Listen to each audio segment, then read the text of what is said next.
Yo, I'm ready to rock. Let's do it. Oh, that's a solid introduction already. You don't need to say anything else for the rest of the stream. If you just keep saying it like that, like throughout.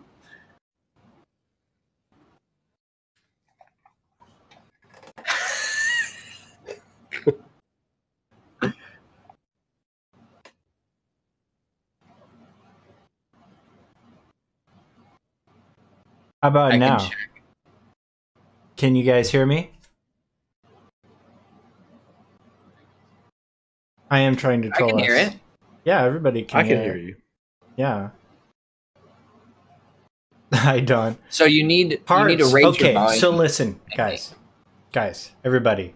We've got Ray Coffman in the house. We've got sleepezi. We've got myself.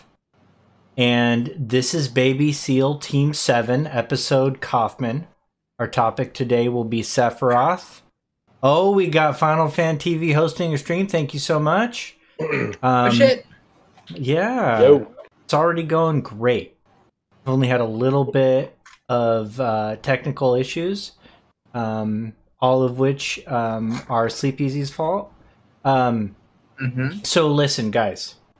As you know, we had a great intro by Smooth McGroove and his version of acapella, One Winged Angel. So thank you to him for letting us use that. The artist for my intro slide was the wonderful Rimavel, who did one of my portraits I think you've seen, and it was incredible. Please check her out on my Twitter and on her Twitter, on Cosmo Canyon Observatory's Twitter. And then the artist for the current slide is Moranai, who was gracious enough to allow me the use of his cool Sephiroth backdrop. Real quick, just to give you a little bit of heads up, I started this call 15 minutes beforehand just to iron out any technical issues, and the entire time I couldn't get Ray Coffman and sleepezi to stop talking about this game. So you guys have a good solid 6 hours of conversation ahead of you. So I hope you guys all buck in, because it's going to be great. No. Anyways, I'm really grateful to have all you here. As soon as I started doing this, people were like, get Ray Coffman on. You gotta get him on. And I've heard some of your stuff, always liked it, but you know, one of the reasons I really like this particular combination of both sleepezi and Ray Coffman on the same podcast is they're both incredible artists. And one of the things that defines Final Fantasy VII is Nomura's involvement, and a lot of his storytelling style is visual. You know, there is other writers involved, Nojima, who's a less visual storyteller, but still a good storyteller. And I think that, you know, a lot of the color elements that sleepezi is propagated, you know, Ray Coffman has also talked about it in his videos. And so I think there's a really, really cool exploration of color and art and style that can be injected into, you know, our narrative theory crafting stuff. And then I'm here to ground you all with reason and logic. So I'm gonna and of course I will be channeling you know, mythology related lore, and I know, you know, I'm your resident Latin and or Kabbalah expert, and you know, I've read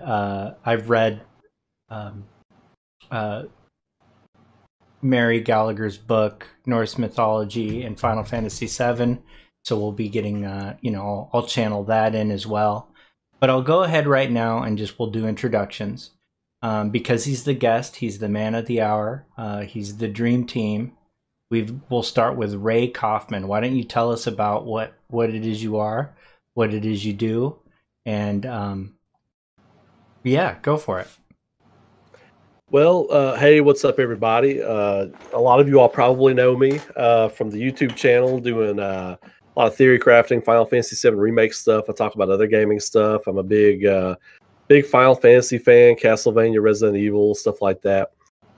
But first and foremost, I'm like a marketing guy and an artist and a writer, which I've published books on Amazon, comics, stuff like that. It's funny that I pedaled away for like a decade doing shows and conventions and doing little jobs here and there in art and publishing things. And then in 1 year of Final Fantasy VII Remake, talking about like this is like the most notoriety I've ever had for anything. So I appreciate it, but yeah, I'm just an old school gamer. I love games. Video games are my favorite storytelling medium. It's and Final Fantasy is so near and dear to my heart because it's like this perfect mix of amazing art, amazing music, amazing storytelling, characters, everything I look for in a story. It's got it. So I love talking about this stuff with you all. That's what I do.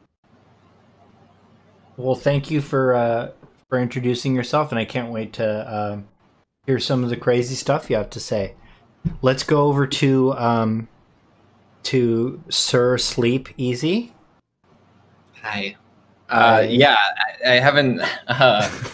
It's so crazy because that entire introduction. I'll just get my introduction out of the way, and then I'll talk to Ray. But I'm Sleepezi. I make theory crafting videos, similar to what Ray Coffman does. Very much a fan of all of the games that he just dropped in there, Castlevania being one of them, but primarily known for Final Fantasy VII content. And recently just announced I have finished writing whatever my next video is, and that will be starting to film tomorrow, and hopefully will be out before Intergrade comes out. So very glad that that's happening, very glad that this is currently happening, and very excited to be with you again as well, Clark, and very nice to meet you, Ray. So likewise, it's finally good to talk to you. We've had some messages back and forth that I don't think people know about, but to formally talk to you and stuff about discuss it's awesome. So thank you all for having me on. I really appreciate it. Likewise. And Clark, would you like to introduce yourself? Nah, everybody knows. I'm just whatever.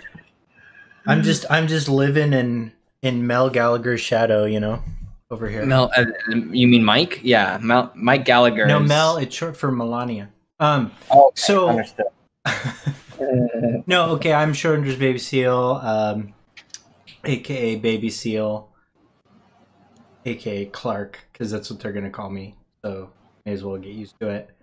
I am hosting SEAL Team 7. I'm doing everything I can to kind of keep and build the theory crafting community and the fandom at large, moving it in a positive direction. I think that's one of the main things that caused me to create this particular show, is to get all the top minds together. One of the great things about Final Fantasy VII Remake is that nobody knows what's going on, and so it's given us so much to talk about, and there's so many ways that you can look at it, and we're going to be in this for a decade at least, really, of all the strange stuff that's going to happen with the DLC, Ever Crisis. All that stuff is going to give us tons of content, and there had been some toxicity in the community, but I think overall the fandom and the community got me through like one of the worst years in human history. This last year's been a doozy for a lot of people, but it's been pretty positive for me, and that's largely in part because not just Final Fantasy VII Remake and all the insanity that came from it, but the friends I made along the way, the live stream sword that I've built out of all of your friendship, so to speak. That's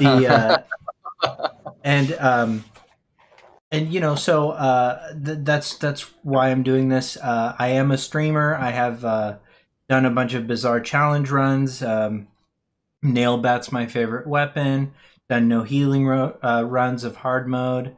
And I've also spent 577 in-game hours cataloging butterflies and other details from Final Fantasy VII Remake, down to counting stamp posters. So you can look at all that stuff on my YouTube and Twitch channel, but I'm going to be continuing to do this for a while. Next week we've got a big guest, not that this guest isn't big. We've got Final Fantasy Peasant will be on with us at 10 a.m. next Thursday, and the topic of that conversation will be Aerith and or drugs. And then we've got well, no, I'm serious. Like I'm not sure if you watched his recent video, but it involves ayahuasca, and so we're gonna talk about that because it's part of the deal. Glad I'm very comfortable and very knowledgeable about one of those subjects. Yeah, we know. So, anyways, we've got him next week, and then the week after that, we've got Kingdom Hearts streamer legend BioRoxas.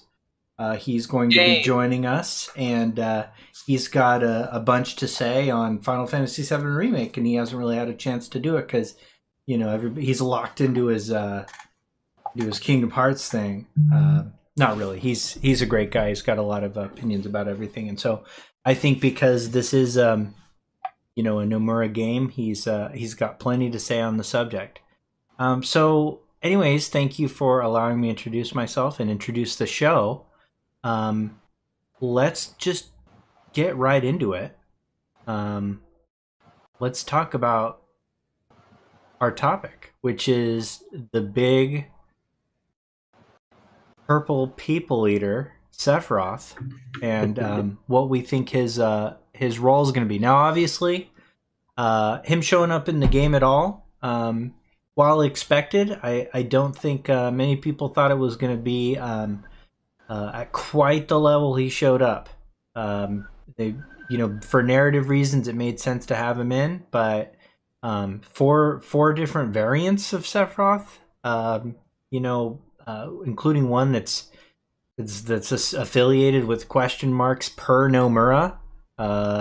We got a lot going on. One that's eating up all the live stream, the negative live stream, all the souls, in that purple prison, the whole deal. So we'll start this one with sleepezi. Why don't you tell us what is happening with Sephiroth in Final Fantasy VII Remake?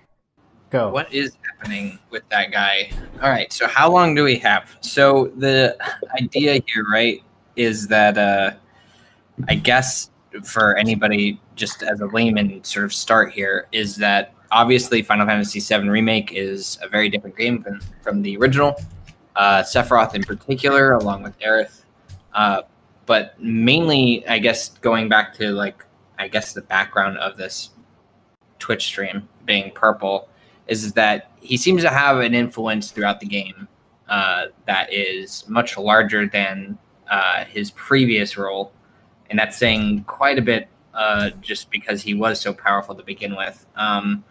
It seems like, for the most part, Sephiroth is trying to coax the party into changing something that he specifically wants to change, which is most likely the structure of Destiny as we know it of Final Fantasy VII. So that all being based in sort of an approach from Final Fantasy VII Remake that we've seen in the compilation with On the Way to a Smile, and how maybe the events of the compilation play out in terms of Sephiroth in particular, being that maybe the end goal of Dirge Cerberus, or just whatever that time leads to, and might end up Mercedes, with thank you so much for hosting the stream.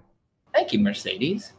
Yeah, so the idea there is just to say that Sephiroth, having somehow connected himself to the current events of Final Fantasy VII OG with sort of this present mind of what has happened, or seemingly coming from the future or having some future foresight, is sort of stepping back into the current events with the help of the Whispers.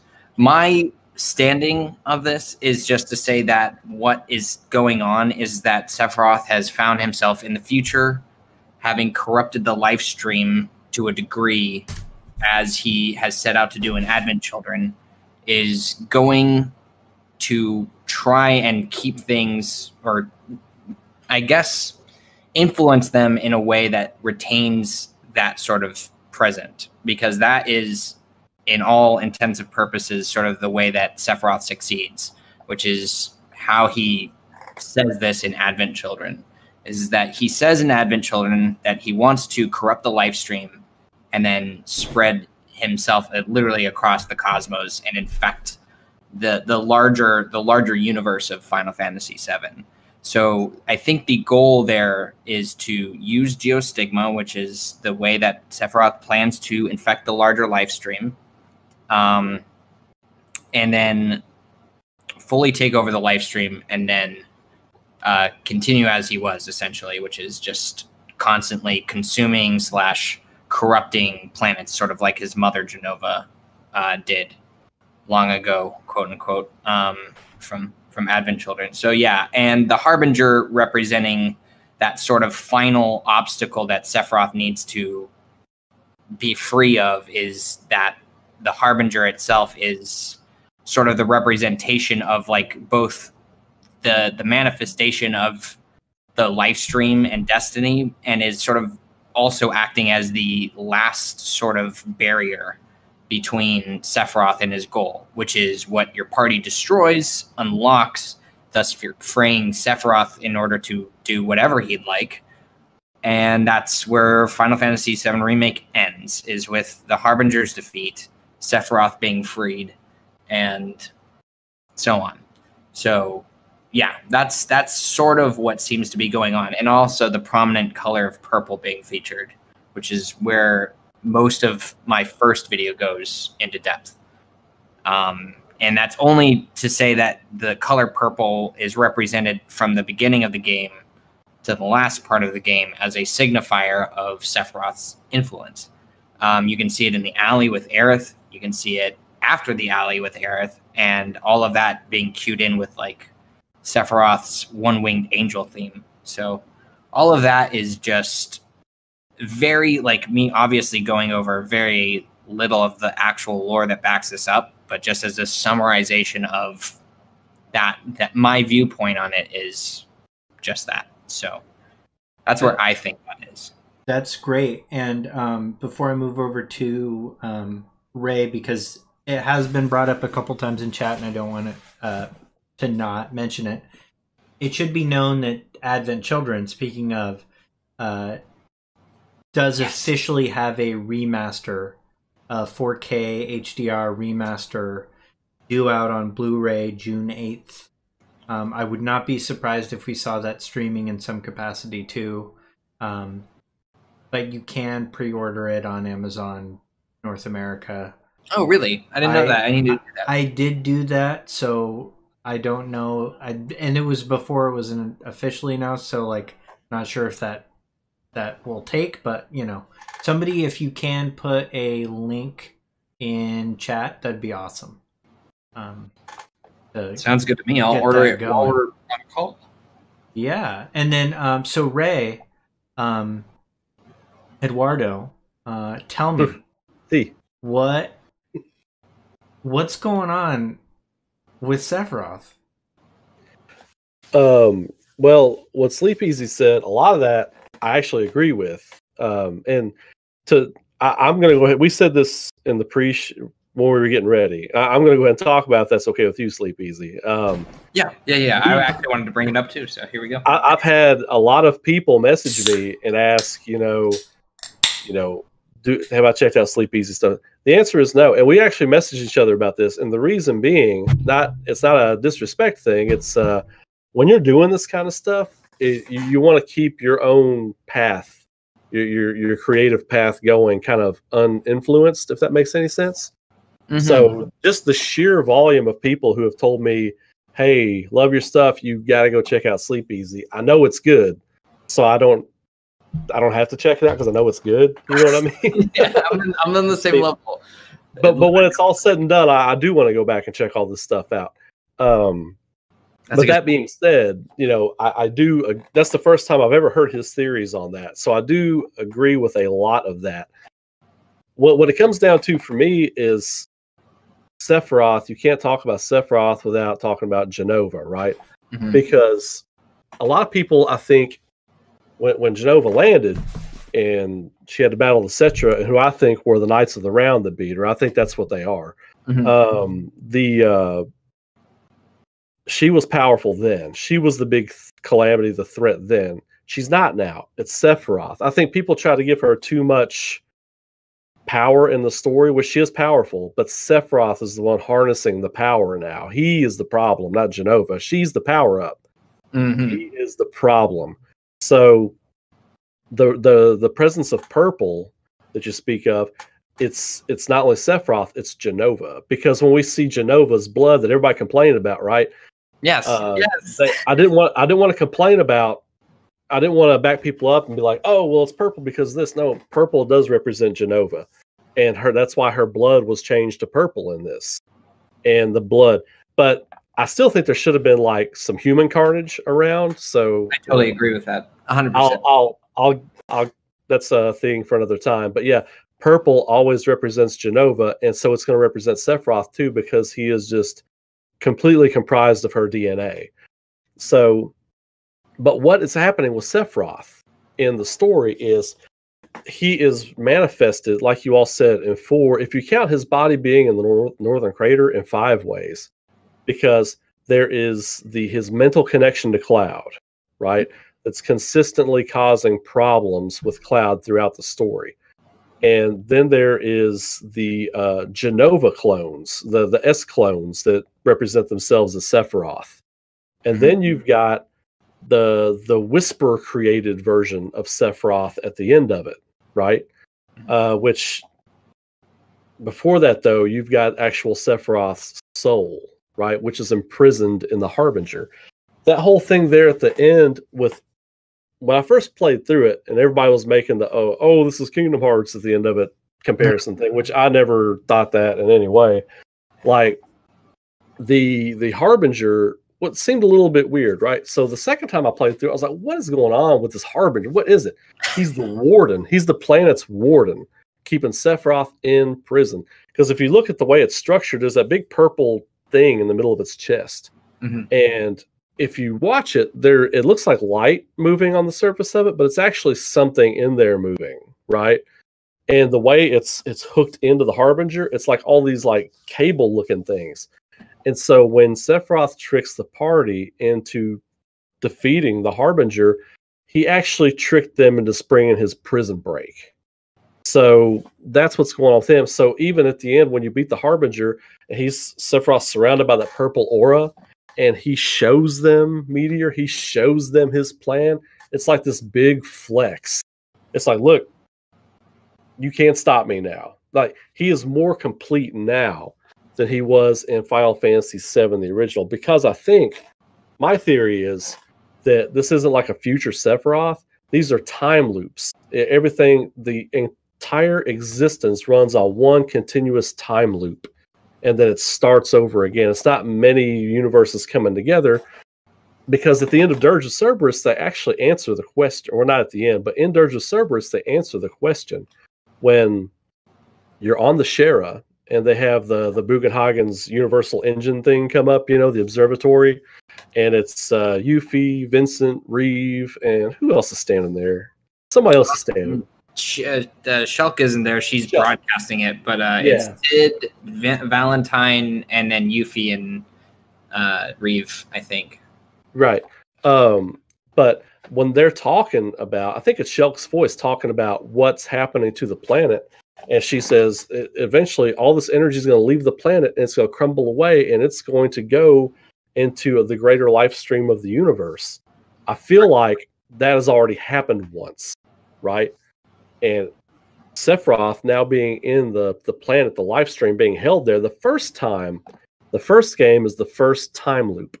So this data doesn't exist because you can't destroy energy. You can only remake it. That's why the universe would be remade in the same way that it's remade, because you can't destroy energy. You can only make it into something else. So if the universe ends, you can't destroy all that energy. So it just puts it back where it found it. So this is like another time loop. and that energy is going to have all that memory, right? So this is the next time loop, or maybe several time loops down the road. This time, Sephiroth is different. He's like, personally, he's different. He's more like, he speaks in more reverence to Cloud. Like in Advent Children, he just wanted to hurt Cloud. Like he hated Cloud. You know, he's like, let me give you despair and all this kind of stuff. So if this were a future Sephiroth, he would still have those feelings toward Cloud. He's a different character altogether now. Yeah, he wants to give him a different D word now. The way he holds himself. So, like, the big thing for me, what I noticed of Sephiroth in Final Fantasy VII Remake, he always tries to intervene with Cloud directly. Like in Chapter 2, when he's distracting Cloud, and like you see him in the fire, and then everything turns into Nibelheim. He has this connection, this direct connection to Cloud, where he can interfere with Cloud. He's trying to delay Cloud from meeting Aerith, because the Whispers are actually trying to keep things together. They're trying to keep things on course, right? We didn't see the Whispers the first game because there was no need for them in the first game. The planet's trying to keep the timeline in order based on the memory of the planet's energy of how it went the first time. They're trying to make things happen the way they happen. So when he tries to delay Aerith, well, what happens when you get to Aerith? She's being crazy. You don't know what's going on with her. The Whispers are trying to keep her there so she can meet Cloud, right? And so, but it's almost like Aerith can't see them. She's just like, I don't know what's going on. And she runs to Cloud and she goes, help me. And she grabs Cloud. And then they both look around like they're both seeing this stuff for the first time. So Cloud, I think, is actually the key to seeing the Whispers, because it's the people that come into contact with Cloud that see the Whispers, not necessarily Aerith. Like Rufus can see him, right? He didn't have contact with Aerith. He had contact with Cloud. And then then Sephiroth, so back to Sephiroth. Sorry, I do this. I get off on tangents. Don't even worry about it, because I'm the same way. And everything you've said so far, I'm just like, am I like hearing this right? I think we should just watch each other's videos at this point. Yeah, I think you guys basically, but like, you guys are pretty close. Yeah. When you get close to Aerith, and she turns to look at Cloud before she runs up to grab him, what happens? Bzz, everything stops. And Sephiroth moves past Cloud, and what's he do? He tries to run him down and let him know that he's not good enough to save anybody. Like, he didn't keep Cloud from meeting Aerith, but it's a last-ditch effort. Like, so what happens when somebody is trying to prove you wrong doing something? They hound you and hound you until you do it. And when you're about to achieve what you're wanted to do, they try to run you down one more time by saying you're just not good enough, and then they're done. Every time Cloud holds his head and has one of those little zaps from the FMVs from Advent Children, because every time he does that, it's an FMV from Advent Children, right? Even the meteor that they see, that's the FMV from the opening of Advent Children. It's not a new scene, it's from Advent Children. So every time that happens, I feel like it's the planet trying to talk to Cloud. But because of everything that's happened to him, it can't get through. But what happens almost every time, it's Sephiroth is trying to intervene in some way. He's trying to do something. And the planet tries to warn Cloud, like, look, this guy's a problem bigger than you can even imagine. You know, we're trying to keep him on the wraps, but be warned. And Cloud doesn't know what's going on. So that's why it's green, like a green overlay when you see that, because it's the planet. I think green represents the planet. And of course, purple represents Jenova. Green is life, growth. Purple is like disease, cancer, that kind of thing. Except for Purple Rain. I love Prince. I'm not trying to run Prince down. But, it's confirmed Square Enix hates Prince. And the whole time, when he's coming to Cloud, the planet can't know what's going on there. When Jenova is using Sephiroth's form, the planet doesn't know what's going on there, because the planet thinks, oh, we've got Sephiroth on lock. He's not going anywhere. This is something else happening, whatever. The planet has no idea when Sephiroth is talking to Cloud. And so that's his own little Bluetooth connection because of the experimentation from Hojo and stuff. Hojo opens this whole can of worms he has no idea about, But that's why Hojo's so fascinated by everything. He's like, oh, that's what a scientist does when they put some nasty thing in a petri dish. They want to see it grow, see what it does, right? That's what he's doing. And so, like, the planet has no idea the conversations that are happening between Cloud and Sephiroth. I think it knows that Sephiroth's trying to do something with him, so it buzzes in. And then Sephiroth Cloud has these flashes of things that have already happened. And why is he seeing the things that have already happened? Because it's happened already. It's happened before. It's the energy of the universe trying to keep itself together in the way that it knows it's already done it. So Sephiroth is tricking them. He's guiding Cloud through this Bluetooth connection he's got to Cloud to on a collision course with the Whispers. And the whole time, we are meant to think the Whispers are bad. Even Aerith tries to explain it to the party because she touched Red 13 and gave him the knowledge of the Whispers, right? She touched Marlene to make her feel good about everything that's going on. She goes, shh. She's like, don't tell anybody I can do that. You know what I mean? That was their little secret, And then even when Red 13 was trying to explain stuff about the Whispers, he even looks at Aerith like, am I saying too much? Is this going to be too much? Because she trusted him with that. So Aerith doesn't even really know what's going on with the Whispers. So we're kind of meant to think, hey, they're holding us back, and we thinking it's Cloud, right? That's how you write a story. Your protagonist, the story is told through the eyes of your protagonist. We're meant to think they're trying to hold us back. So we're going to fight them whenever we see them, right? When really, they're trying to keep things on course, like when they snapped Jesse's ankle. That was the whole point of them getting there, snapping Jesse's ankle, right? And why can everybody in Avalanche see the Whispers, right? They didn't have contact with Aerith. They had contact with Cloud. So, so they were just there to injure Jesse, and once she was injured, they were out. Because Cloud is supposed to go on that mission. He's supposed to meet Aerith. The Whispers at every turn keep saying, meet Aerith, meet Aerith. You have to meet Aerith all the time. And Sephiroth doesn't want that to happen. So by the end of the game, the Whispers, they circle the freeway and everything. Sephiroth is not supposed to be there. I feel like they're trying to keep Jenova there. Because that's Jenova. That's Jenova Roth, right? Because the whole party can see him. Like, not just Cloud.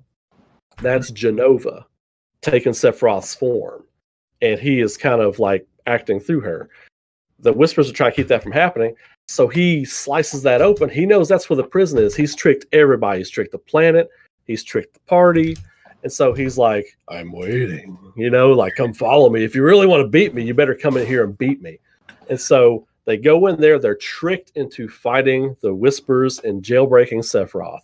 So at the end of it, when Sephiroth is absorbing all that black energy and everything, he is absorbing the Whispers and corrupting the planet. And the corruption is complete at that point. That's why I feel like he has done what he set out to do by corrupting the planet at that point. Because you go in and you basically make it so that he can do that. The planet has so if the weapons are like the shotgun in the closet keeping your home safe, the Whispers are the ADT system, right? So you basically went in and shut down the planet's ADT system. And so now all bets are off. Like, burglars are just walking around in your house. The burglar is Sephiroth and Jenova, and they're just walking around free in the house now, doing whatever they want because the security system's down. But I'll stop there because I gotta stop myself right there because I could just keep going. But all right. In the biggest nutshell possible, that's kind of my thoughts on him right now. Yeah, that's a massive nutshell. So a couple comments. I should have taken more notes. One thing that was irritating right off the bat about Sephiroth was the 4 forms, and that's not something that was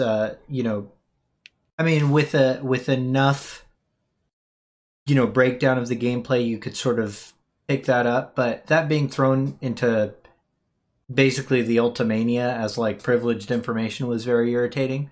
But it does, I think, give us a pretty good indication that the moment you hit the edge of the highway, you're no longer dealing with a Sephiroth that we have ever encountered before in Final Fantasy.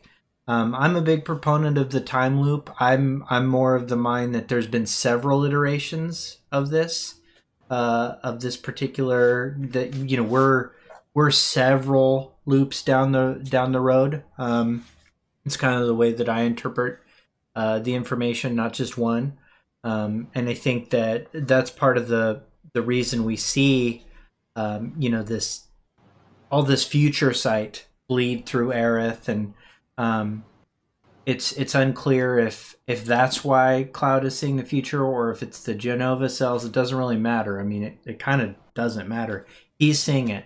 One thing I did want to mention is that Cloud's contact with the Avalanche members doesn't really explain the why they can see the whispers, because you know he has direct contact with Reno and Rude, and they can't see the whispers. It seems really clear to me that the whispers decide who can see them. It's really ultimately up to them. It's the only explanation that explains why some people can see whispers and can't, and when they can see it.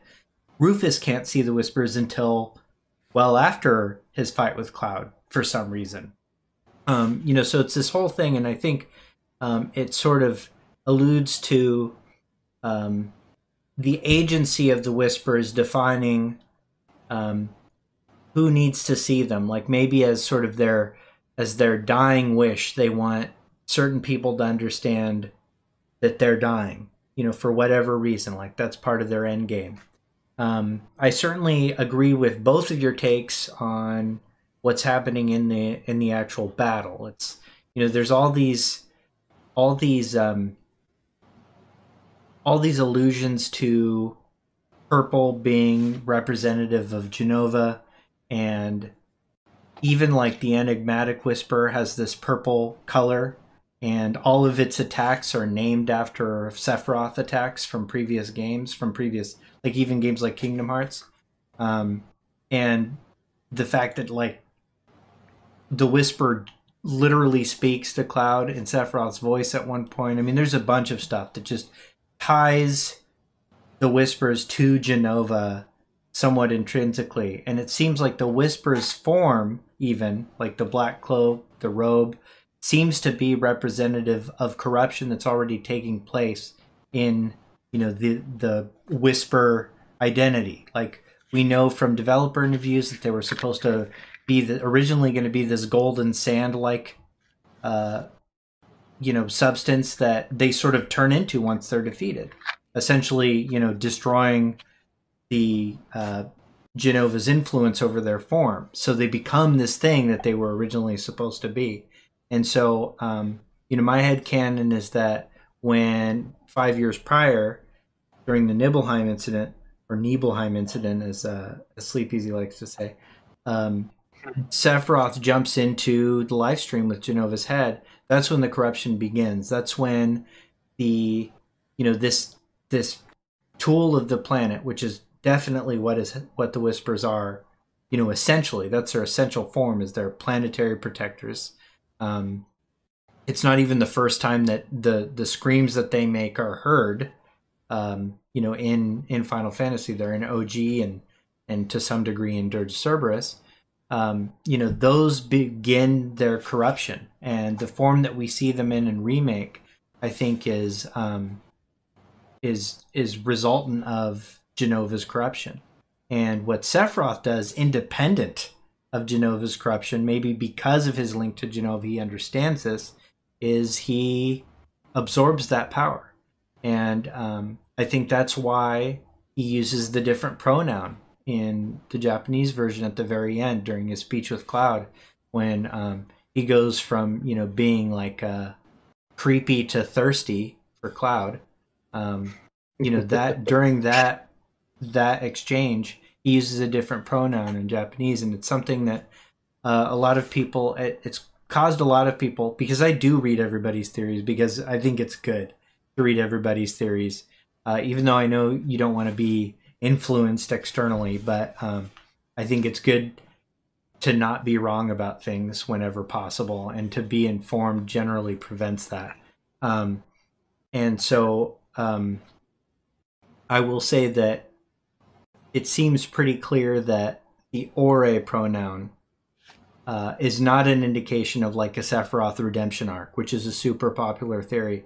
but instead an indication that he has now gained full autonomy. Like, so we're not seeing a redeemed Sephiroth. We're seeing somebody that is fully responsible for how evil they are now. So like, I see the amplification of evil from Sephiroth coming from, this whole exercise in Jenova absorption, and so I'm really excited that what this means is that the Sephiroth we have to fight is going to be even more brutal. Like, I think we got off way easy this round, but I think it's going to be worse.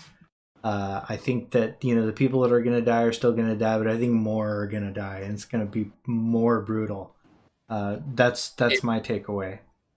I have something particular that I've been sort of mulling over with this idea, and it kind of comes up with like both of what I've sort of heard from your guys' take so far. And I think I mentioned this to a degree in my videos, like here and there, to try and it's a very big subject in Final Fantasy VII, in the idea that like we don't know a lot about like how complete Sephiroth is at certain stages of Final Fantasy VII's lore. Like there's the Jenova being headless.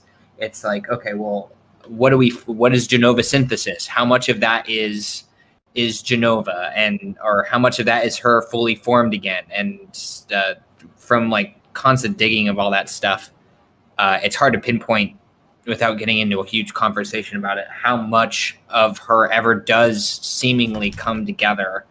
Whereas now in the ending of Advent Children, it almost seems like the reunion that is taking place is no longer like a physical thing. It's a spiritual reunion, which I think is very well reflected in specifically Remake, with like the whispers and the way that they're depicted.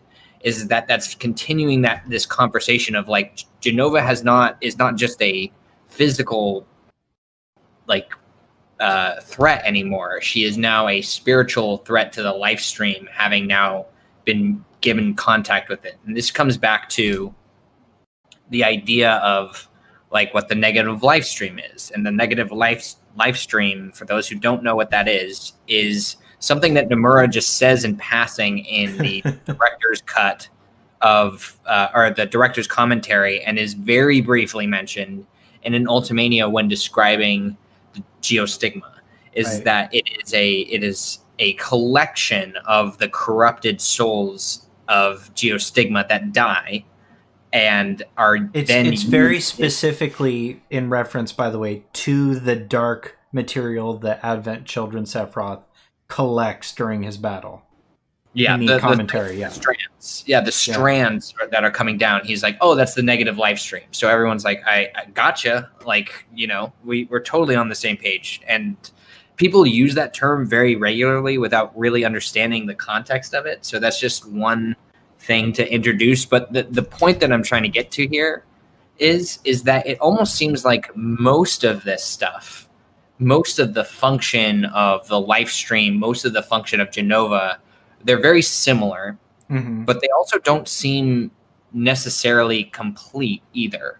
Right. So like Jenova is never truly complete. And it seems like the life stream, and for those who represent that aspect of the life stream in terms of like certain characters, which I will mention as like Genesis being like one of them, in my opinion, it doesn't seem like a complete form of anything. But we do see versions of somewhat completed versions of both, right? Which is like Safer Sephiroth with like the one-winged angel is now a wing, one with a wing of light and dark. For those who are unfamiliar with Loveless, that's a huge part of the concept of that book. Is the combination of both light and dark is what creates a god, or the goddess in that instance.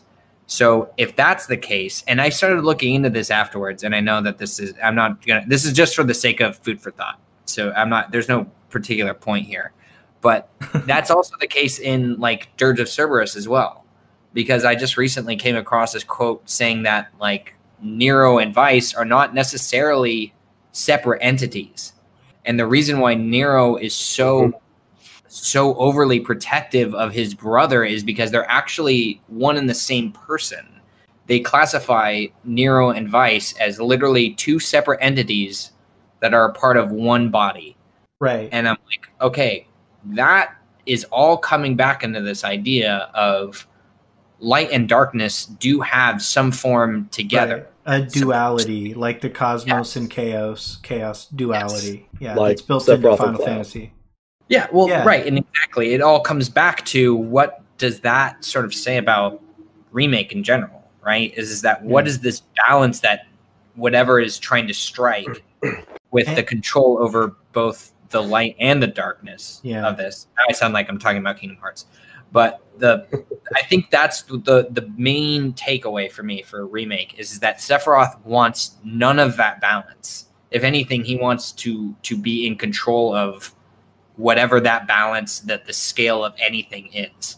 So that might include like also having control over the whispers, or which is sort of maybe how that whole thing started. Is that I want to dictate the function of the planet, so I need to have both of these things together, which might end up being ultimately what Sephiroth is looking for in this particular game, is that sort of unification of things.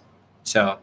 Well, that's kind of what he got to, because at the end of the game, when you go into the not Edge of Creation, but the Destiny's Crossroads. Yeah. When you go in there and when you enter that realm, you're in a spiritual realm, just because of the stuff the party can do, right? Because Cloud can't like fly, he can't do all this other stuff, and they're floating around in the spiritual realm, this representation of the reality that they know, because Sephiroth tells them before they go in there, just for no reason at all, tells the parties like, if Destiny were to be unmade, so too would her children, the Advent children. You're unmaking Advent children when you go in there. So like when the prison breaks, I don't want to get too far off on that. That is a very terribly translated portion of the localization.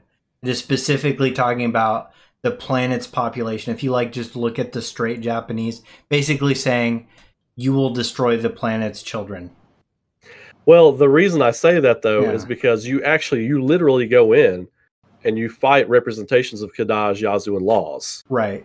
And you defeat them. And when they all three make Bahamut Sin. Well, Bahamut Sin was an Advent children, but they make Bahamut again. It's the order of events that happen in Advent children. Exactly. So you beat them, and then what happens when he's absorbing all that stuff after he shows Meteor and he breaks out of the prison?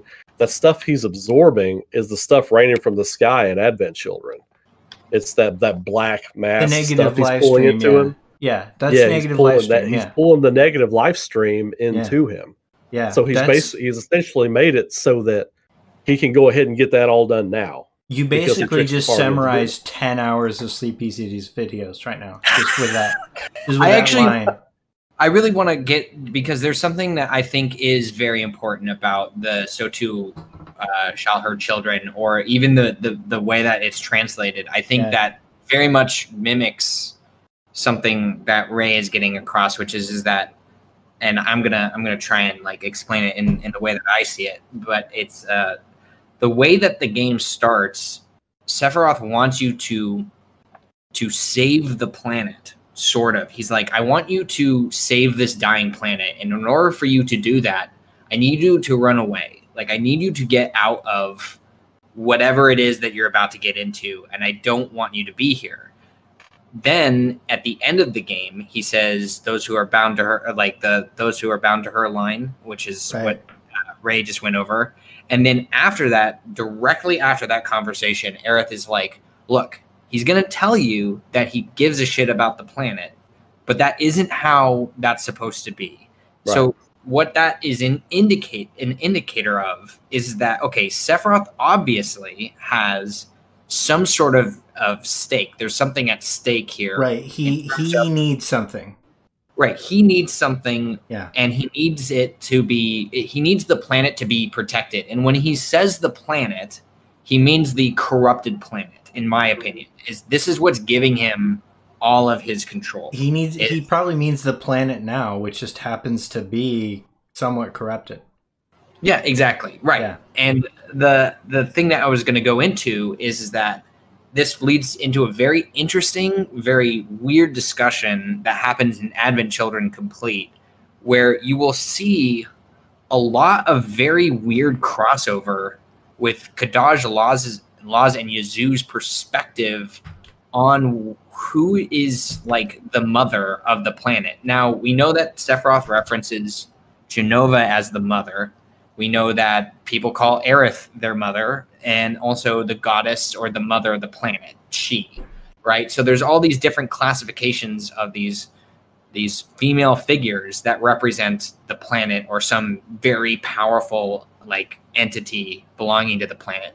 But specifically in Advent Children Complete, what is very funny is that it seems like Kadaj, Laz, and Yazoo's understanding of the planet is that Jenova is the mother of not just like the children like her and the rest of the corrupted like souls, but they get very confused about like where materia comes from. It's like, oh, this is mother's gift to us.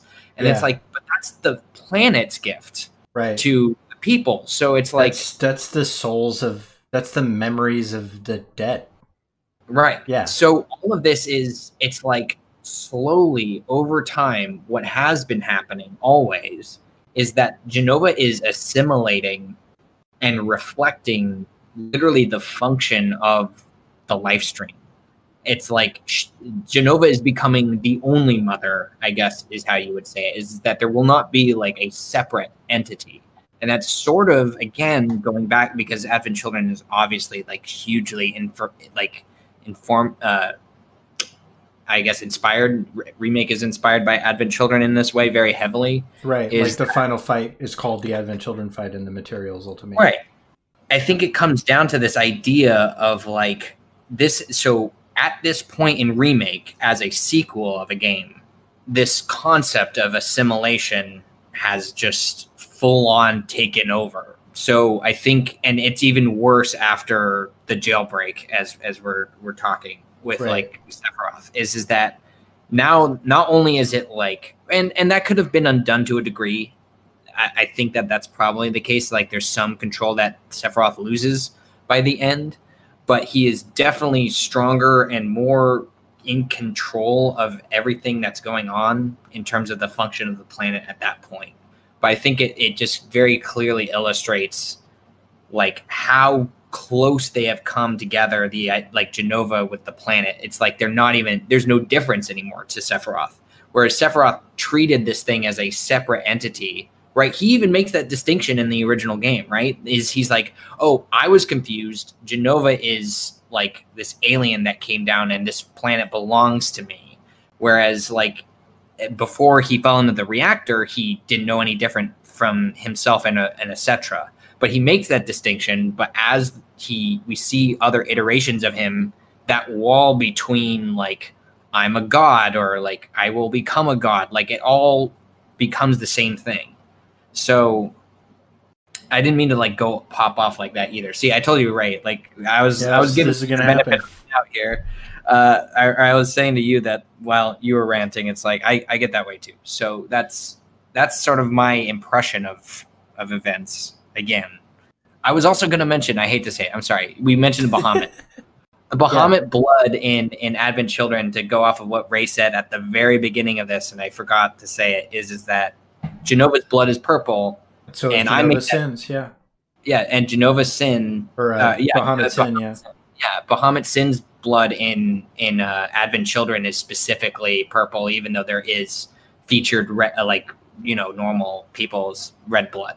So that's a very specific choice, and I think that's very important to make that distinction, that it's not a rating thing that made them decide that, or maybe both. It's probably both, two birds with one stone at that point. So and his name is Bahamut Sin, not Bahamut Neo, Bahamut Zero. I mean, it's like a corrupted version of Bahamut.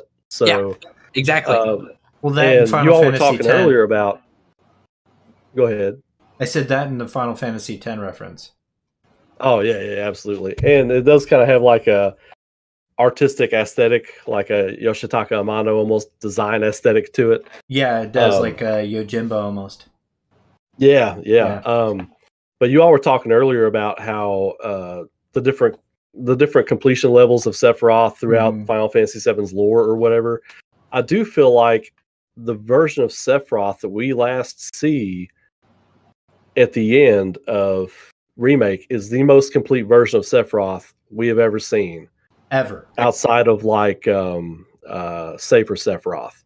Because like when he does the jailbreak and does that whole thing, like before that, the versions of Sephiroth we see, like, okay, so for example, when he shows the hallucination to Cloud of, well, everybody sees it actually, but I don't think Barrett and Tifa see their death, but when they're in the Shinra mansion, he takes out Barrett and Tifa in the hallucination, right?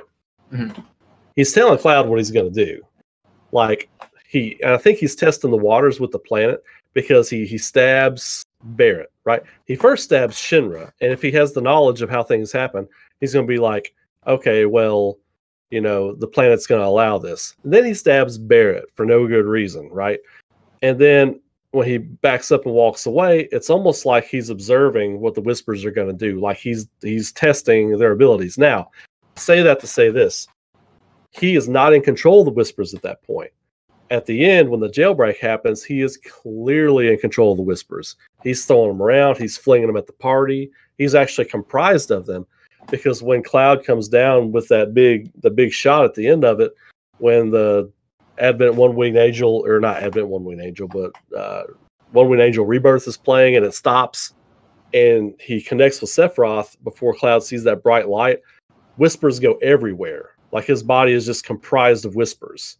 And then the soul that you break out of prison is what Sephiroth is showing to Cloud. I feel like Cloud is sitting there physically the whole time, or spiritually the whole time, like in that pose. But the way mental fractures work, and they do a lot of mental fracture stuff with Cloud throughout the game, like when Sephiroth seems to freeze time when he walks by Aerith in the beginning of it. Like if you have a mental slip or anything like that, it happens like this. But in the mind of the person who's breaking, it lasts for a while. Right? It's like a dream, right? Mm-hmm. You dream for a few seconds, but in your dream, you're on an adventure for like hours, you know? That's what's happening to Cloud a lot. So I feel like when he pulls Cloud in and he's like, you know, also when he pulls Cloud into that realm, the reason he's like, I say this is the most complete version of Sephiroth, like Cloud's starting to get that headache, like the planet's trying to talk to him. And what happens? He grabs Cloud's arm and says, careful now. Like to me, that's the most significant point of the game because he has complete control. The planet has no control at this point over what Sephiroth can do because the planet's trying to talk to Cloud right there, and Sephiroth physically stops him, cuts off the connection to the planet. Like anything that's going on in Cloud's head, he stops it because the whole game, story-wise, and we talked about, you know, storytelling dynamics and mechanics and stuff. The whole time the story zooms in and makes a point to show you when Cloud's having a headache, he goes like this every single time. He goes like this, you know. The game, the camera zooms in to show you it's happening. It does it this time, boom, it stops it. And it's supposed to be jarring for you to see that. Right. And Sephiroth's like, look, I need your help. You know, it's me and you now. It's me and you, so get used to it. So and then on that, because before we move on, because that's something that sleepezi and I have talked about for hours is the Jenova headaches, and specifically that scene when it seems almost comforting, especially in the English localization, when Sephiroth grabs his hand and prevents him from having whatever that flash is, and for the most part, I'm still of the mindset that all of those flashes come from his Jenova influence. And even the way that he grasps his head in Crisis Core, Sephiroth, does sort of let us know that he does get those flashes from time to time, or he got those flashes prior to his mental break. Is, you know, those kind of Jenova flashes. So they're also associated with Advent Children as well. in that same sense. These flashes occur all the time in that. So but if we play with the theory that, okay, so this is piggyback, this is to explain that, right? This is another theory that I have, is like each compilation piece of Remake that we see is a different time loop. So like if Final Fantasy VII is the first time loop, Advent Children could be a different one. Dirge of Cerberus is definitely a different one, because the whole scene with Vincent and Hojo, and when Meteor's coming down right at the beginning, that's totally different than the way it goes down in OG7. Yeah, plus it was written by somebody else. So, I mean, I think part of that just comes from the fact that it's written by Chiba and not Nojima. But I guess the point I was trying to make is that what if it is still Jenova, and that what we've been witnessing is some kind of like cognitive dissonance between Sephiroth and Jenova. I feel like there's a sort of internal struggle that we're seeing, and that Sephiroth is finally starting to get absolute domination over Jenova. And I think that might have been his motivation for pulling the hand away. I mean, just food for thought. It could be, but I thought about that too, because when I first played the game, or the second time I played through the game, I was like, oh, well, who's doing this to Cloud, The game sets us up thematically, story-wise, and art-wise, direction-wise, to say, hey, purple, Jenova, green, Aerith, planet. Well, yellow, Aerith, green, Lifestream. Well, I think it's both, right? I think it's both in the funniest of ways. I think gold, yellow, or gold as in yellow. Sorry. Yeah. So yellow and green specifically reference both of just like the Cetra and the planet and Aerith. Like those are all interchangeable things, because like Aerith has like the yellow flower, which is also the symbol that we see in the mural. And then, but at the same time, like Cetra and the concept of like good and pure, is also green, which is also associated with like Cetra eye color. So I think that that's all like the same playing field. That's why I feel like that's the planet, because they make sure that there's like a green overlay every time, or like it has like a greenish blue hue tint to it. All the stuff that plays over the Advent Children footage when he has a headache. Yeah, and that's something that I see a lot too, and especially in like the ending in the Singularity, where when the strands come out of the Harbinger with each like time its body is like blown apart. Yeah. Those strands are both green and purple. So I think at that point, what we're seeing is like the connection of like the threads of the life stream. That's all that is. It's the thread of this literal manifestation of time itself, or destiny, I should say destiny, not time, is leaking out. And this is like a separate conversation, but memories for me, and from what I've looked into specifically with Final Fantasy VII, are like the constructs of time itself in the Final Fantasy VII universe. So when you have a character that is physically representing that, being showing other people like events that have already happened before, feel that like that all sort of comes back, is that the live stream with these memories is sharing certain bits and pieces of information. But again, these two concepts at this point in Remake, to me, are very much the same. So like a lot of the function of the live stream is also the function of Jenova.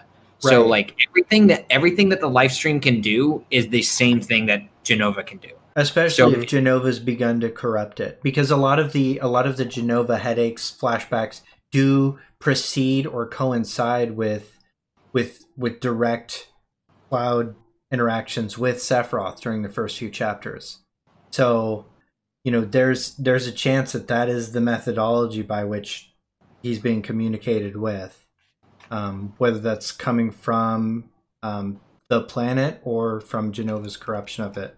It's kind of hard to say at this point. And if you look at Jenova like a planetary cancer as well, like when cancer festers in the body for long enough, it becomes a part of every cell until you expire. Right. Like that's what Jenova is to the planet. So I feel like it's at a point, like what you said, Sleepezi, about when you're beating up on the Harbinger and you're tearing into him and pieces come off and it's gold and purple. I think that's a representation of the planet at this point, because it's like you can't separate the two.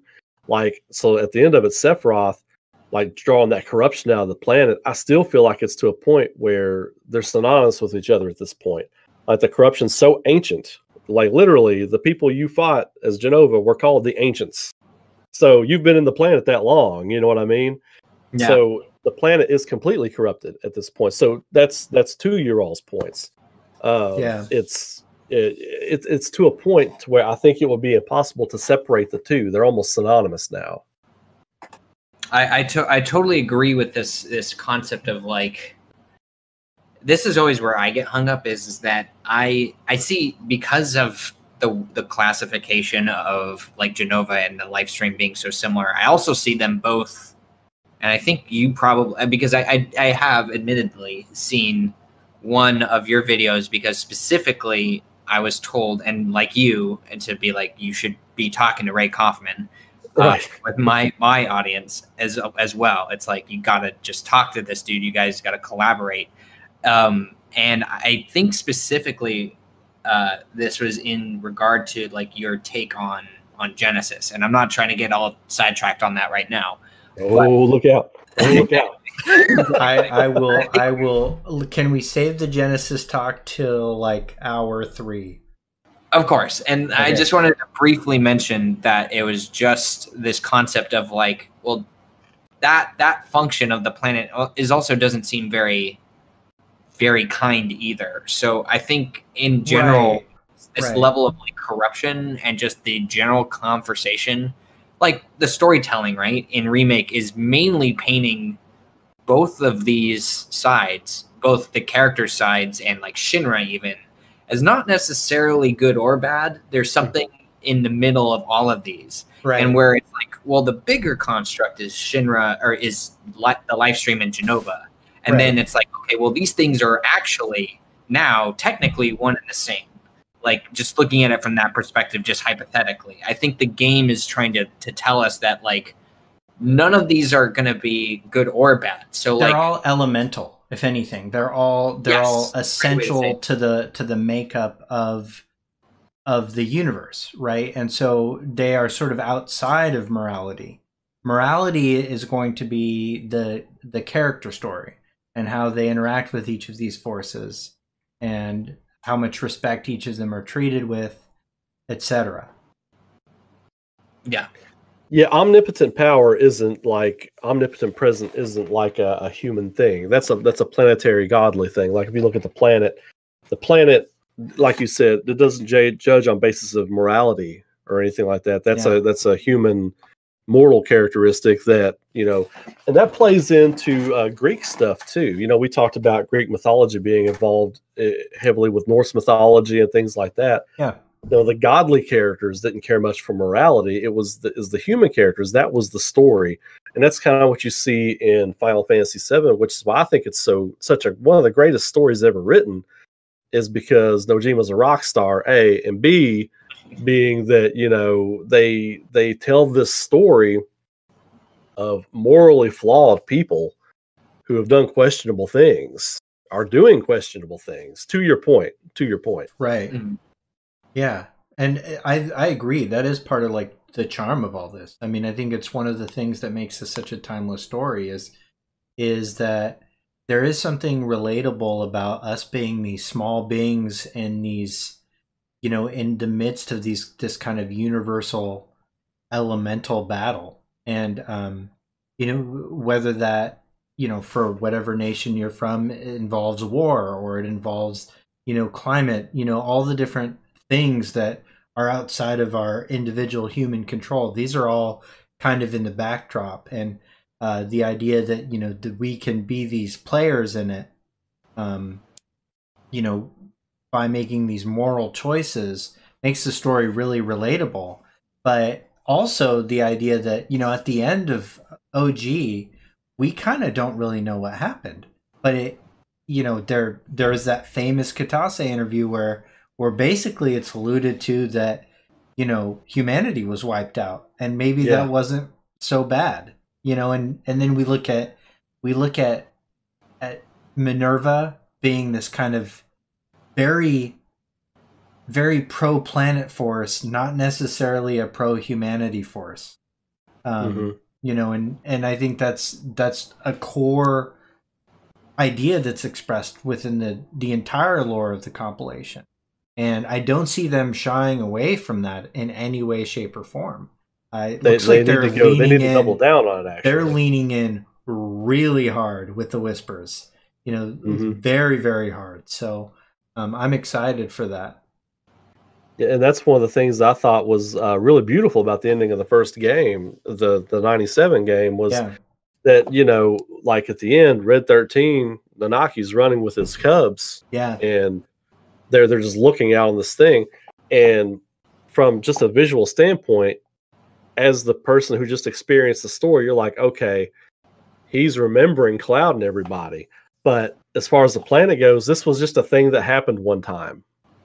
You know what I mean? It's very small scale as far as like Sephiroth, the battle for the planet, and everything. It was very small scale in regards to the power of this planet. You know, it was small potato. It was a thing that happened 500 years ago, and then Red 13's remembering that. You know,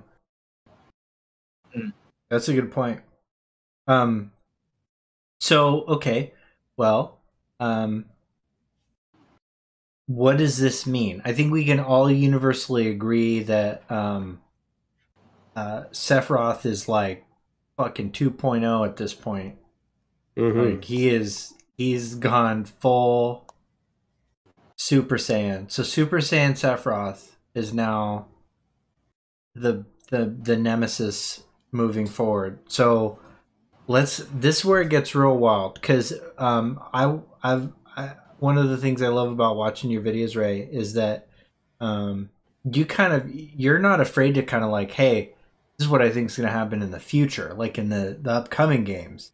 And you will sometimes swing so wild, and I fucking love it. Like, I love the shit out of some of the wild ass stuff that you've said. So this is where I think it's going to go from good to great.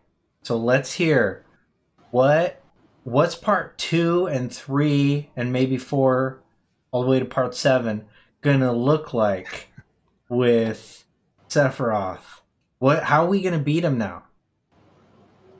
Well, and I tell people in my videos a lot of times too, I'm like, look, you know, I'm either gonna be super crazy right on this, or I'm gonna come on here after we play the next game and be like, all right, I don't fucking know what I'm talking about. Let's start over, you know? But because who cares? I feel like what? Yeah. I feel like, you know, Sephiroth, you know, if you measure winning by like getting out of the house, I feel like he's got his hand on the doorknob and he's got the left foot out the door and he's almost out. You know what I mean? And everybody else is still locked in the closet upstairs. They have no idea what's going on. The house is burning. You know, he's just whistling and strolling out. You know, what's the meme of the older lady kind of walking out on stage on that show? That's what Sephiroth's doing right now. You know, but yeah, like the house. This is I think a big part of the reason, and I hold to this, because I've been saying that any scrap of anything that ever hit the floor from the Final Fantasy VII creative meetings is getting used. And Vice being involved in some way in Intergrade is proof of that. I mean, Vice, we're going to use Vice. Okay, everything's on the table. You know what I mean? Oh, God. It's like looking into a mirror. This is crazy. Just wait. So here's the deal. Sephiroth got some sort of information from Genesis. And here's why I say that. The end of Dirge of Cerberus, and I've seen a couple of different translations, but basically he says, you know, there's still much work to be done, brother.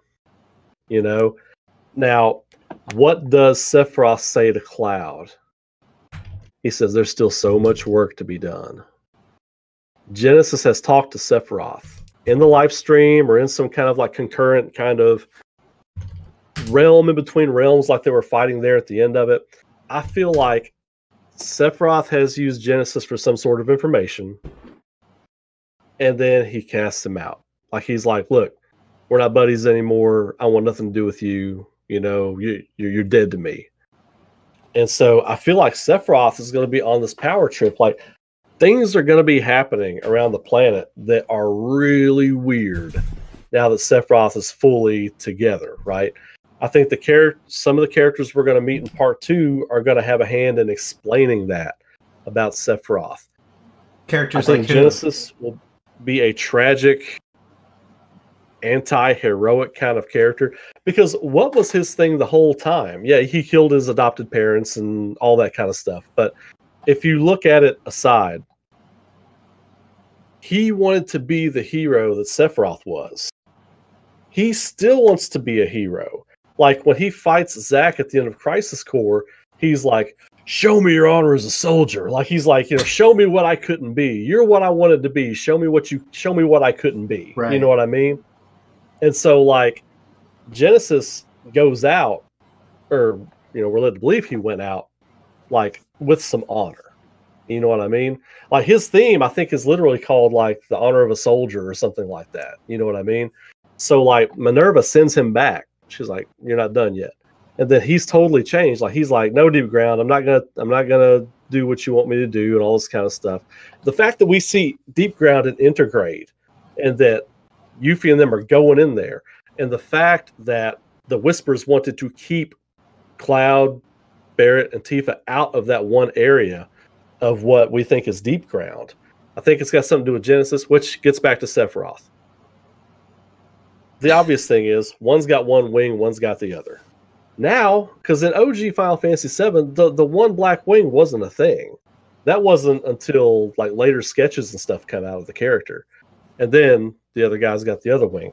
Something is going to revolve around Genesis where Sephiroth's like, I have to absorb him. I have to have something in Genesis to make me complete. I think that will be a point of the next game. Sephiroth is going to be trying to gather power, and he will be more powerful by the end of the next game, which by hook or crook, however that happens, he's going to gain more power. And I think by the end of part 2, we have a fully complete Sephiroth, like ready to wage. And I think Meteor is still going to have a hand to play. I feel like game 2, if I were writing game number 2, I end it with the tragedy that will befall the party. And I know we're not talking about that right now. I'm not going to get into that whole theory. But crazy boss battle with possessed Cloud being controlled by Jenova, fighting the party with like some crazy mixture of that's what I've been saying. Chosen by the those chosen by the planet and main theme with some guitar in there and him screaming. Because like that scene where he runs after Sephiroth and the drum, he's like, "Ah," I think that's going to be what he sounds like. Just a boss battle with him. Cloud's handed over the black materia to Sephiroth. Sephiroth physically arises. Like his completed soul and his body become one by the end of game number 2. The weapons awaken. Cloud falls into the planet. Shinra takes Avalanche. They get the hell out of there. You see the weapons awakening all over the planet, big as mountains, coming out of the sea, in the sky, and you see Meteor hanging in the sky in the silhouette of a completed Sephiroth. Roll credits. I think that's how game number 2 ends. And then game number 3, I think you start to get away from Sephiroth a little bit. Like he's omnipotent. This horrible thing is going to happen. The knowledge of Bugenhagen, Vincent Valentine, and Genesis, combined with whatever Aerith can gather from the planet at this point, will be key in putting together a plan to battle and defeat Sephiroth. And what I would love from Sephiroth is I want to see more dialogue with Sephiroth and other characters that we didn't see. Like, let's say the party leaves Cosmo Canyon, right? And then Sephiroth shows up in Bugenhagen's observatory. He's like, "What'd you tell him, old man?" He's like, or he's talking like Tommy Chong. He looks like Tommy Chong, "Hey, man, just enough to, put your ass back in the planet." Oh, my God. Oh, please, Square. Please, Square. Cast Tommy Chong as Bugenhagen, please. Yes. Please. And, I will accost him for you. Whatever you guys need. That sounds amazing. I think what's going to be important about the development of Sephiroth going forward is they've already shown you they want to make him more of a tangible character, not a redeemable character. I have fought people in the comments of my section on my YouTube channel on this. Me too. Sephiroth is more than any other topic. He is evil. He is Jaws. You don't want to redeem Jaws. No, dude. You know, he's literally Jaws. You know what I mean? So you don't redeem Jaws. You defeat Jaws. Everybody's not redeemable. There are going to be characters in the story that get redeemed. Rufus Shinra, your Turk, all those people, those are redeemable characters. Jenova and Sephiroth, they got to go. You know? And so what I think will be really cool about making Sephiroth, you can make him relatable. You can even feel bad when he goes, but you're like, you got to go. You know what I mean? You give him different dialogue with different characters. So seeing him interact with like Vincent Valentine, seeing him interact with Bugenhagen, bonus like a scene with Rufus Shinra, like where he's like threatening Rufus Shinra, or some kind of scenes with him in Genesis. And we know he's recorded scenes with Aerith because the mocap actors were like, hey, recorded a scene with Sephiroth's mocap actor today. There, we are going to find out what Sephiroth's plan is, because he is going to communicate with other people, because he is going to have a new level of hubris we have never seen. Because he's still going to try to guide Cloud to doing his bidding. He even said it in the last game. So to do that, he's going to have dialogue with people. And I think that's where we're going. We're going to get a whole other level of Sephiroth, and not just Sephiroth, but a whole other level of these characters from like a writing and development standpoint, because they will be communicating with Sephiroth. It's a two-way street, right? The characters are better from communicating with him, and he's a more well-rounded character because he's communicating with them as well.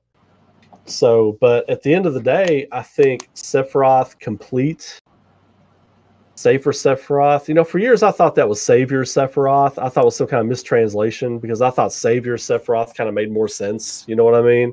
But that's my own brain making things. It's two things. It's two things. If you want, like, hey, there's only so much I can tell you about, and this is definitely one of them. Safer comes from two things. It comes from a amalgam of seraph, which are six-winged angels.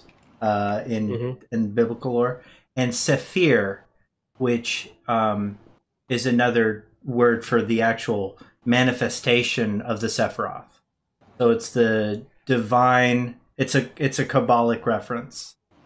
You know, I think somebody in my comments did share that with me once. Now that I think about it, that seems familiar, and it's not something I know. But either way, it actually kind of tracks. Like the idea is that we're looking at, this, it's sort of it's a tome that informs us about the Sephiroth, which can be sort of salvation. So it can be related to the idea of salvation.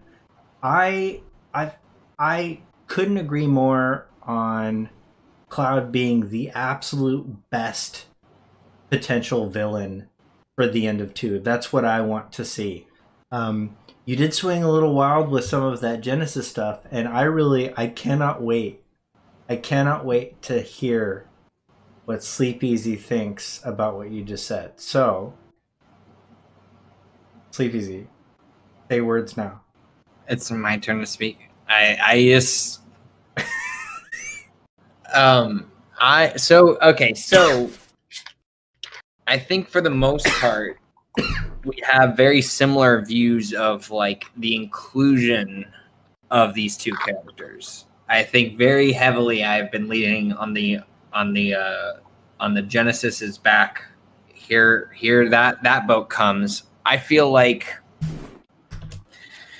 Genesis is definitely like the opposite side of the coin now, in terms of like what the parties represent, right? So I think for the most part, how I see it, right, and I think I've already kind of classified this is that like you have the side of the live stream, which is like, you know, Minerva, all these other giant players like the Cetra, like, and so on. And then you have the Jenova side, which is, I guess, Sephiroth, and then so on and so on and not. So with those two sides sort of created, the one thing that I will say is that Crisis Core does its darndest to try and bridge the idea of these two concepts of like, okay, good and evil is like a set destiny.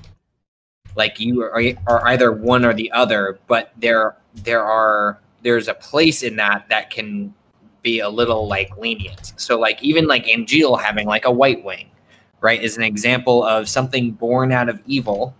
Jenova having a representation of good, which is what the white wing symbolizes. And also Angeal has like a very mild connection to like Cetra behavior in the fact that he enjoys his gardening, he enjoys like flowers, and nature, and that is something that mainly is associated with like the planetology aspect of it, which is not only like what Avalanche believes in, Bugenhagen, like the spirituality, I guess, is the easiest way to classify that.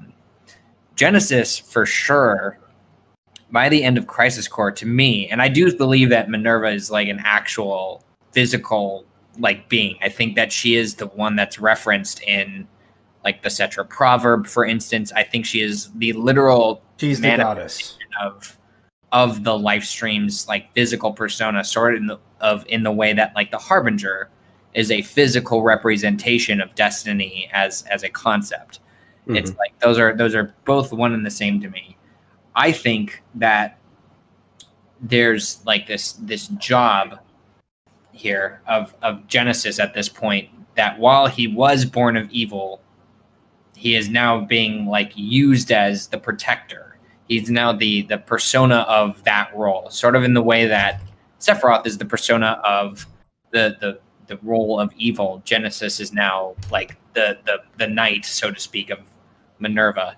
But in that regard, I had something else that I wanted to say. I guess, okay, so this is where I think that this mostly goes, is I think this creates a completely a chaotic event in the future of these games. Because what I think has happened is that while Aerith might have wanted to do something good by changing fate, or taking it upon herself to, because she felt compelled to. She knew where things were going to go, and she wanted to change the outcome of how things were going to happen. And regardless of whether Sephiroth wanted her to do so or not, that was something that she felt was the right decision. But the thing is that as a Cetra, and how they sort of put it with this idea of like the yellow flowers, like follow the voice of the planet, is essentially what that is incentivizing Aerith to do. And that's what Aerith's role in the original game is literally just to do what she was told by the planet in order to save it. And now she has just decided to not do any of those things and do what she thinks is the best idea. And the best idea frees Sephiroth. So while that might cause chaos in terms of like the balance of good and evil, this sort of gives the party the opportunity now to make things right where they might not have led to the best result for them in the other case scenario. But now everything can go wrong. But here's where my standing is that I think the planet also is now acting completely against the party. I think Aerith's decision to do what she did is also a trigger for the planet to be like, well, if you're no longer operating with the intention of the planet, or the want to protect what we actually care about, which is the planet itself, like the weapons, all of the natural functioning of the planet is now going to try and just act for itself without Aerith involved. So I think that not only is now Sephiroth a threat, I think that the live stream is a threat. So I think that what's going to end up happening, and this is my own opinion, is that I think it's going to be like the weapons in Genesis on the live stream end of things, actively trying to accomplish the role of what the live stream dictates. And then you have the Sephiroth camp where he's just almost like this crazy, out of control god at this point. But I think it's a natural conclusion for me that these two, Genesis and Sephiroth, are going to have their rematch, so to speak, to try and, like, I guess, one up one another. So while there might be a friendship, they now represent two completely different sides of the same coin in this story. So I do think that, though, like, as much as that plays out in seemingly a very drastic way, I don't think too much changes because the context of that is interesting, but none of that says necessarily that, like, okay, well, like, Junon just blows up, or, you know, there's some, like, drastic story shift because of it. No, it's just more players acting out of this need to represent more of the context of the story. It's like, okay, now the planet is involved now, like, in a bigger way, with like with more context of the compilation, and then that, and so on and so on. So I still think that we're gonna get, like, very similar story beats. And I also have a couple of other things to say about that, because I think that can shift later. But I think that for the most part, we're going to see a very similar unraveling of the story up until the moment that Aerith gets killed. I think that's when things can go completely off the rails. I think in a way that I might prefer.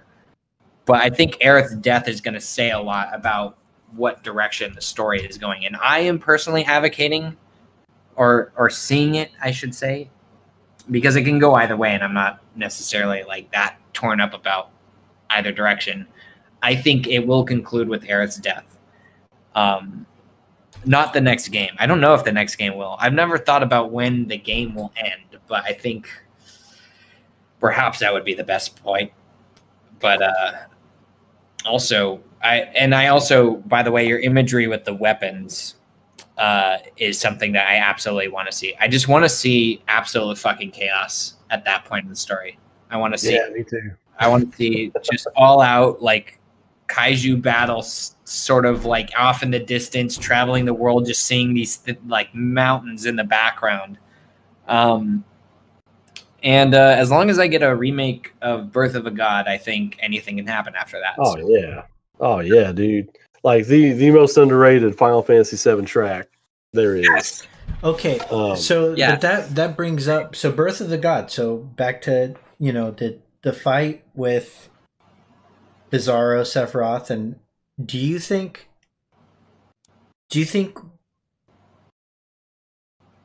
that's going to be different? And here's how specifically. Do you think we'll see Sephiroth's entire body in these forms instead of just his top half? Because that was a detail very specific to the wound that's inflicted to him by Cloud. Do you think the version we fight will even be more complete? I do. Like, I feel like that should look almost not in scale as far as like a weapon, but it should be on par with a weapon. It needs to be huge, right? And I think PS1 era they just couldn't do it, or maybe figure out how to do it. I think they've probably got a plan on how to make this monstrous version of Sephiroth a battle, like a Shadow of the Colossus kind of battle or something like that. I would be way down, especially because Bizarro Sephiroth. Well, okay, look, every Final Fantasy has this problem. Final boss is usually like lame compared to, you know, whatever the secret boss is. I would really like Bizarro Sephiroth to be like a comprehensive and just awesome battle. Because, you know, you had to use different parties and stuff like that. I want some mechanic like that where, like, but, you know, done to the level that we now expect and feel entitled to in this generation of entitlement. I want that, like, super high level. I'm I know this is a bold prediction. I think that we will be more generally impressed with the Bizarro Sephiroth fight than the One Wing and Angel Sephiroth fight, because I think there was a bunch of blown potential that the PS1 era couldn't give us with the Bizarro Sephiroth fight that we're going to be able to get this time. That's just my I would agree with that. Like, I did a stream the other night, and somebody brought that up exactly, the Bizarro Sephiroth thing. And I was just kind of like, and they were talking about the weapons too. And I thought it would be very cool if, you fight that version of Sephiroth with every party member, right? I think it'd be cool if in this day and age with technology and everything being the way it is, that everything you have to target on Bizarro Sephiroth is specific to something a character specializes in. Yeah. And you have to take him down using something from everybody. And then, of course, Cloud's your killing blow or whatever. But I mean, if Vincent can do a thing, Sid does a thing, Tifa, Barrett, Red 13, Kichi, everybody does a thing, I think that would be a very interesting way to orchestrate those fights. Yeah. Yeah, I think so too. And I mean, just in general, we're all really curious to see what's going to happen with big fights coming up, because we're our first experience with some massive monsters is going to be Zolam, the Midgar Swarmer. We're gonna see that, and I think that'll give us an indication of what we have to look forward to. And given what next game looks like, we know that it's gonna have to build up on whatever happens next game. And I don't think we're gonna see weapons next game. I think so by the time we get to weapons, it's gonna need to be some nuts scale, but it's also gonna need to feel like the kind of grounded way that we've I think Ultima brought up, like, I want to party have a real grounded way to defeat the weapons. And so, like, blending this, these sort of more realistic combat movements with, like, these big monsters and stuff like that, it'll be interesting to see how they do that. And I was actually very encouraged by Hamaguchi's Night Sky Prince rating with a party of 34. Night Sky Prince. Fish Fry Cat. Love you, buddy. How's it going, guys? Going, guys. We were just talking about Horizon Zero Dawn. They don't know that that's what I was about to bring up, but I am. We're talking about Sephiroth. We're talking about, we've had some wild theories. Sephiroth's going to absorb Genesis to become even more powerful. That's probably the weirdest thing we've heard today, and I'm here for it. I want Genesis, like, head to be one of the heads on Bizarro Sephiroth when we fight Bizarro Sephiroth. Just being there all gacked out. Well, I think that's what's going to trigger the Bizarro Sephiroth transformation, is when he takes in, however he takes him in, whether he dissolves into, like, live stream energy or whatever, and he sucks him in. He unicrons him, for a Transformers reference, and absorbs him. That sounds great. Thank you guys for being here, everybody that rated. And for everybody that's been here this whole time, feel free to follow if you want me to keep doing this. I love doing this. We've been doing this. Thanks, Ray. Thanks for the follow, Ray Coffman. I hear your brother Eduardo is just ultra handsome. I know him. I've heard of that. I've heard of that guy. I heard his theories suck. I wouldn't even go over there. He's always talking about Genesis and shit. Oh man. No, I talk about that guy. We're having a grand old time, sort of independent of each other. Okay. Oh, thank you, Ray. Oh, that's my goodness. And here we go. How did you do that? How did that one thing? The chain is real. I don't even know how to react. Salinil, I thank you. I can't. You broke the words. You broke the words. Thank you so much. Thank you so much. Oh, I hope you love this jingle, guys, because I love this jingle very much. Thank you so much. That's crazy. I did. I think I got broken. Thank you so much. I will try and make it worth your while, everybody. For those of you just tuning in, we're talking about Sephiroth in Final Fantasy Remake, and Ray has given us his completely independent of sleepezi theories. He's never watched any of sleepezi's stuff, but they both sort of came really sort of shockingly close to each other, independent. Very, very weirdly so. And I'm gonna just go off the rails here. Is that I was not really, because we didn't know what each other did. I was very ready to just not have any of our like opinions of this stuff line up in any way. But if anything, I feel like I'm kind of just soaking in, like, and then the fact that they're so similar, I feel very comfortable now, like just in general with like where the fact that you and I have both arrived in similar avenues of thought makes me feel way more comfortable about where we both stand. I think we're both right. Yeah, it's become less of tripping over bushes in the woods and more of like, okay, there's actually a dirt path here. I think this is where it's going.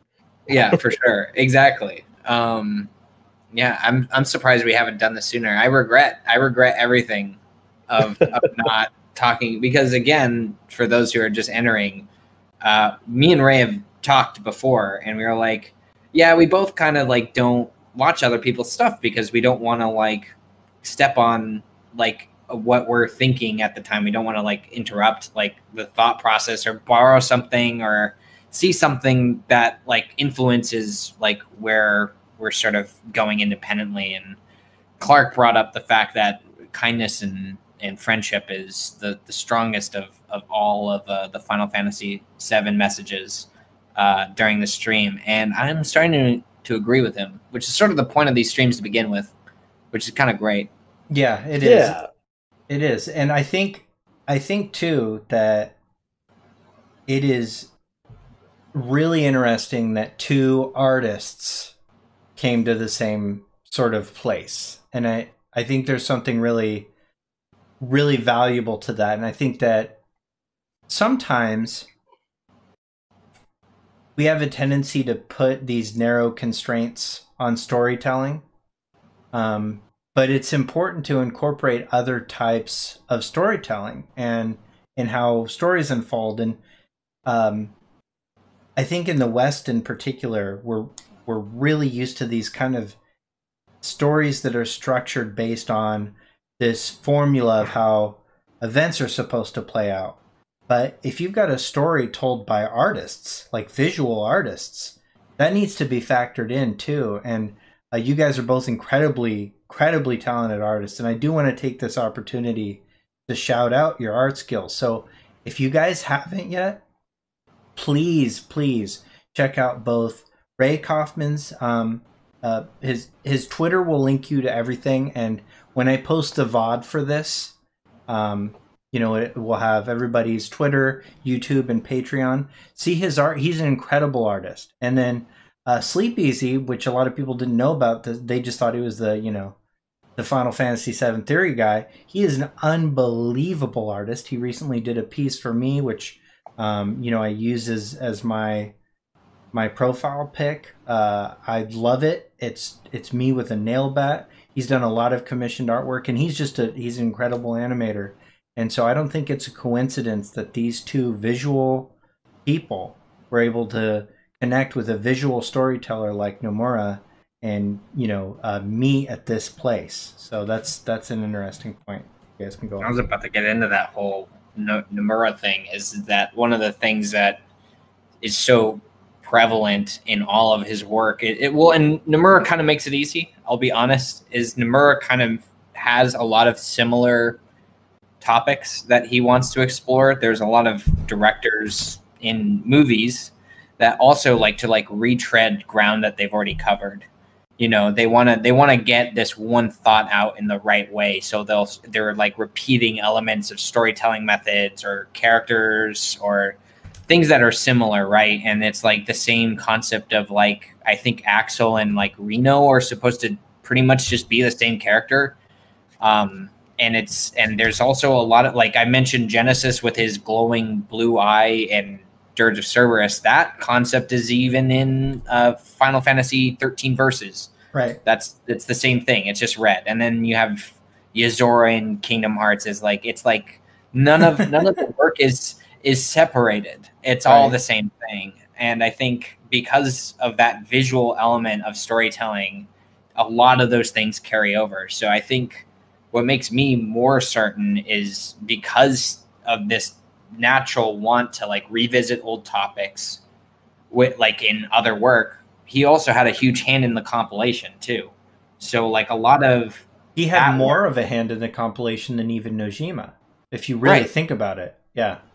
And I think it was his thought to be like, well, I want to marry these things together. Yeah. Like I want this work to show. And I think that that's a very like artist mentality to be like, I want all of the work that everybody went into putting this together, because like, I think that the compilation does a pretty good job of trying to express a lot of ideas. They just don't cohesively build either a complete story or a very interesting one. Like it gets very all over the place depending on what game you choose and what you're looking at or what you're interested in. I think Nomura has the capability of looking at all of that unrepresented work, hard work, I would say, and putting it all. And that's what Remake feels like. It feels like he just took all of the ideas that everybody had come up with in these separate stories and just married them beautifully together. And the thing that, and I was watching a stream earlier, and I know this is a little bit of a tangent, but I heard somebody say that like Final Fantasy VII Remake is soulless. And I thought to myself, you can say that you don't like the game, I think. And this is not a conversation about whether or not you like Remake or not. 100%, Final Fantasy VII Remake gives more credit to itself and very much keeps to what it has universally talked about so in mind that it's impossible. It is impossible for me, even, and I'm a little bit of a pessimist, and I do know that this is a business. There's no way that this is outside of that realm of like, there's so much character. There's so much character to this game. And that attention to detail is just unbelievable.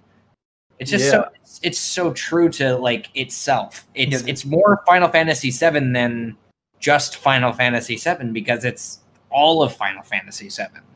Right. Right. Sorry to tangent. No, you're fine. You're right. Yeah. I've seen people kind of say that too, and I'm like, look, you know, I can be a little abrasive sometimes, not mean, but you know, I can be like kind of, you know, upfront and defend the things I love pretty stringently. But I've had conversations where people are like, "Oh, this is soulless and flat." I'm like, "Well, then you weren't paying attention. Then you didn't play the same game I played, because like just John Bentley's performance as Barrett Wallace injected so much more into that character. You know, him and the other characters in the game too. Like some games you play, they go through a couple of different emotions of the human range. Almost every character in Remake goes through the complete gamut of human emotions throughout the course of the story. To see even Aerith, her doubt about her place and what's going on and everything, the game is injected with so much character. It's almost too much at times because you have to sit down and absorb everything. The first playthrough, I had to stop after chapter 3 and just absorb everything I just took in. You know what I mean? Like talking to characters and the new characters and how they're talking to each other and their mannerisms and all this other kinds, and how the little cues the music adds to everything. You talk about soul. Everybody's theme has like 4 or 5 different versions depending on a mood or a situation, you know, and it's so beautifully done. I would say, and it's like I said earlier in the stream when we started, every crumb of everything that ever fell off of the dinner table of Final Fantasy VII planning is getting used in this. So we're in for a long ride, and we're in for a long Let's very get crazy. fleshed out right. When you said it before is that when Vice got, and this is literally the words that came out of your mouth were the words I use all the time. If Vice is on the table, there's not a single thing that isn't a possibility. Everything's on the table. Okay. Okay, to ground it a little bit, I will say this. I do think that it's almost kind of clear from the way that Nomura talks about including Vice. He's like, I wanted to include him, and they're kind of like, this is the only place they'd let me do it, is in DLC. And I actually do think that we are, look, I like the idea of every nook getting overturned. But we do run into, in my opinion, real estate issues with covering all this story stuff. And first and foremost, I do think that the main story beats need to have enough real estate to cover them in an emotional way. And I don't want to get too far into like, is Remake good or not? Like, I think that's a conversation that's been had to death. And honestly, I respect everybody's opinion on it. Like, I know people that have said it's soulless, and I can see where they feel that way. I know the people that didn't like the characters, and I can see where they feel that way. I'm really lucky. I loved all of it. Like, and I recognize that as a just a personal thing for me. I think every character was well developed except Tifa, but that's just because Tifa's gonna get her moment later. You know, I also think it's super weird how she acted through the entire game, and that better be addressed with some weird lore reason. But that's an aside. Like, all that stuff, I totally get where people might have issues with the game. That being said, on the topic, let's get back to in the future. Yeah, sorry. No, you guys are great. I love you guys. You guys are doing so good. You're doing everything as advertised. You're wonderful, lore crafters. I think that the topic Sephiroth is really good because we talk about what is good about Sephiroth as a villain, and you nailed it, Ray. He's Jaws. Like, he's this lurking force that, like, you're kind of chasing. You don't understand him till he like kills Aerith. Like, it is so gnarly, his development. And so what can they do moving forward in subsequent chapters to build his menace, to build him as that character that, you know, just this monumental boogeyman. And it's tough shoes to fill, especially now that he's been in so much of the game. But I think they can do it, and I'm interested to see, hey, how do we do that? And before you answer, just because I want sleepezi to like be able to hear all this, let me just plug this. I'm here. Okay. My camera just acted up, I think. We have a bunch of new people in the chat, and we're at the 2-hour mark, so I just want to say, hey, thank you so much for everybody being here. This is SEAL Team 6. We've got Ray Coffman here, who's got this incredible channel. We've got sleepezi, who's got incredible content. Next week, 10 a.m. Thursday, we will have Final Fantasy Peasant on, along with sleepezi, and Mitchell Gallagher will be with us, and that will be a great show. The topic will be Aerith and drugs. 10 a.m. PST. So that'll be fun. Okay, so how do we defeat a Sephiroth that's now absorbed the Whispers, has future sight, probably is going to absorb Genesis and have all, and like be like fighting us while reciting Loveless? How can we possibly defeat a force that grand? Ray? Well, first off, I hope that when they kind of retcon Genesis for this thing, I hope he's a little less Crisis Core and maybe a little more what the Promise of Dirge Cerberus gave us. What I've always said with Genesis, I love the concept of the character. I didn't care much for the execution of the character, if that makes any sense. Completely. Yeah, I totally understand. Yeah. The concept was amazing. The execution was not so great. Now, you were talking about Sephiroth, and so I pitched this theory a while back on the channel, and I knew people were going to be mad about it. But I think we're going to have a climactic moment. It's not going to be in the Forgotten Capital, but it's going to be a similar situation. Sephiroth comes down. And what do we talk about Sephiroth, right? He knows everything from the previous time loops. He knows how to really get Cloud, right? And earlier I mentioned Cloud being the boss fight at the end of game 2, right? So makes the viewer, us, like he's going after Aerith. He goes after Tifa. Because who saves Cloud's life? Tifa. Sephiroth's going to know that. Now, here's the thing. He does not kill Tifa. He mortally wounds her. It should have been a killing blow, but she's recovering, right? And that leads to her and Cloud being reunited in the live stream, putting him together, and then recovering and coming out, right? So I won't get into all that. That's not the question.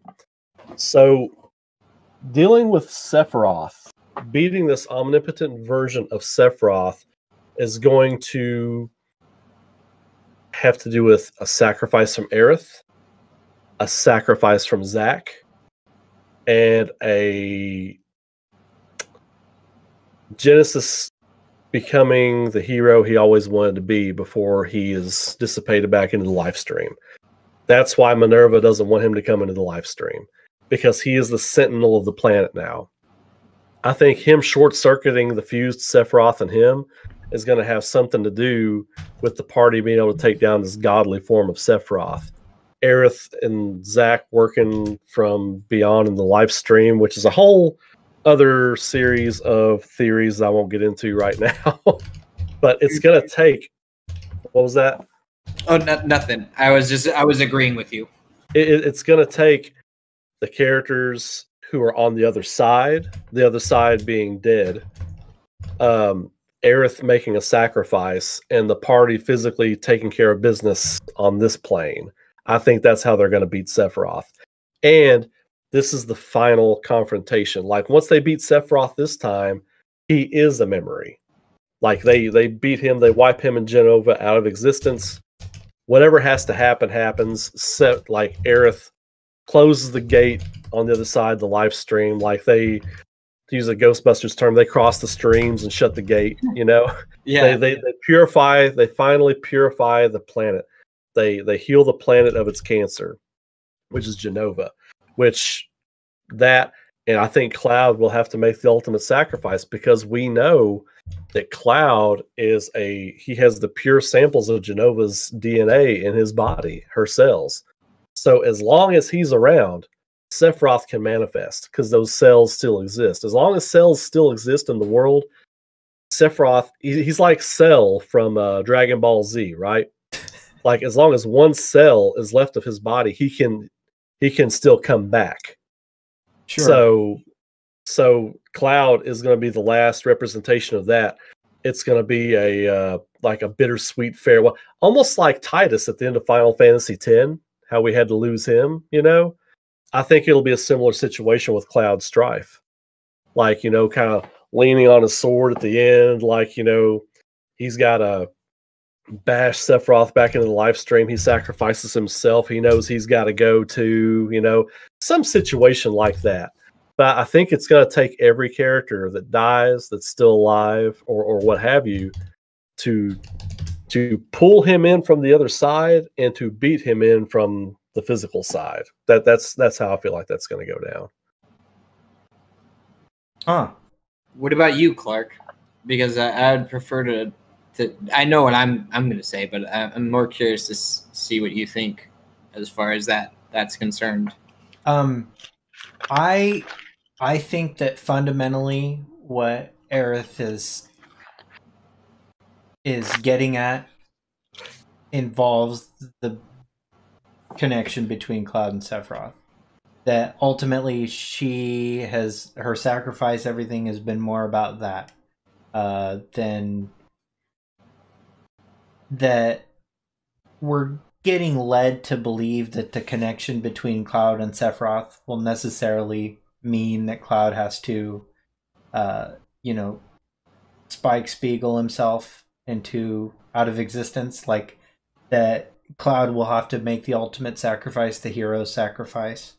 And I think that they will even make a case for him, making mistakes that will look much more elevated than they did in OG. Like, it was just some light, feet punching in the OG, but I think the level of intensity that we're going to see from Cloud's mental break is going to be jarring, and that a case will be made where it'll seem like he's going to need to sacrifice himself so that Sephiroth is taken from this world once and for all. And I think that ultimately that's been Aerith's endgame.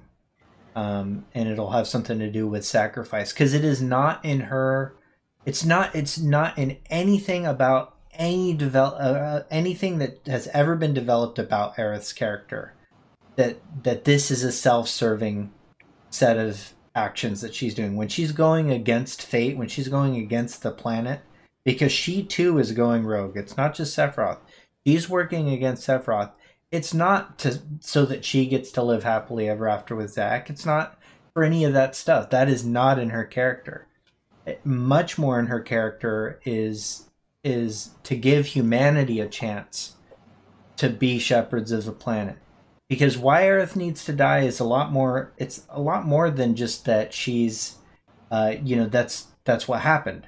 It's also that she's the last of her species, and it's important thematically, I think, that the last of her species dies in this attempt to make humanity the stewards of the planet moving forward. And so I think everything she's done, everything down to the weird ass spell she cast on the portal, I think that's all part of her end game to fundamentally prevent Cloud from needing to sacrifice himself. How Genesis factors into that, I'm going to go out on a limb and say that Genesis will probably appear and integrate as sort of like a, hey, you guys remember this guy? This is all you're going to see of him. Don't worry, later. Like, I kind of think, I would lose it. I think that's about all we'll see of Genesis. I don't think we're seeing Genesis fundamentally in Remake. I think we're getting plenty of them in Ever Crisis, and maybe even a little bit of other stuff, maybe in other stuff that I can't talk about yet. But that's kind of where I think we'll see Genesis with. I don't want to say this on stream because I'm afraid of the backlash, but I'm just going to do it because what's worse could happen? Oh yeah, I might have to call the police again. Okay, if they decide to go for Tifa instead of Aerith this time, or if they put a Mass Effect style date mechanic in, that would be incredibly bold. It doesn't really. I don't think they're going to do that. I don't think as bold as this was. I think that's the next level of balls. Like to kill Tifa. Like, I know there's been like 1 out of 10 fan polls in Japan show Aerith as a more popular character, but for the most part, Tifa is so overwhelmingly more popular that I feel like that there'd be threats on their lives if they did that.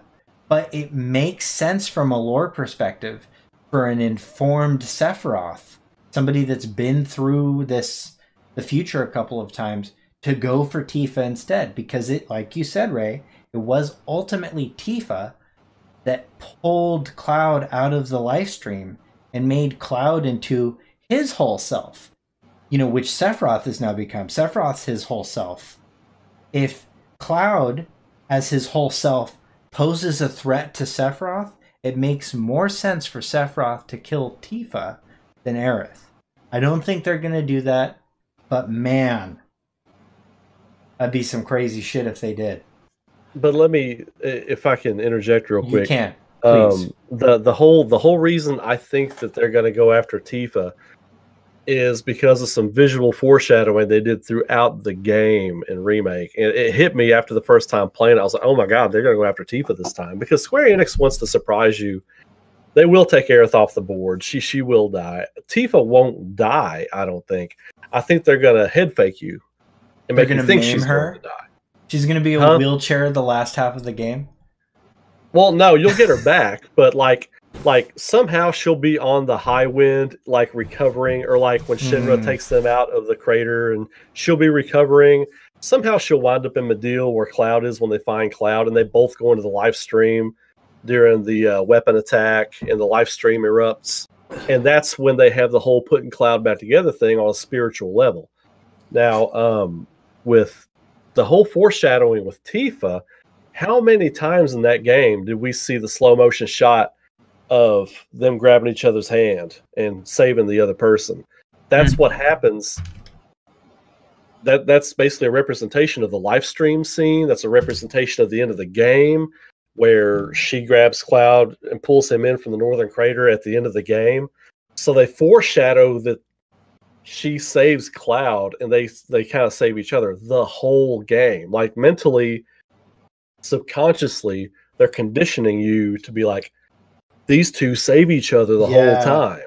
Yeah. You know, they show it repeatedly, you know, and then they're going to be like, you think Aerith's going to get it? And the whole thing, I'll say something else real quick too. You were talking about Aerith.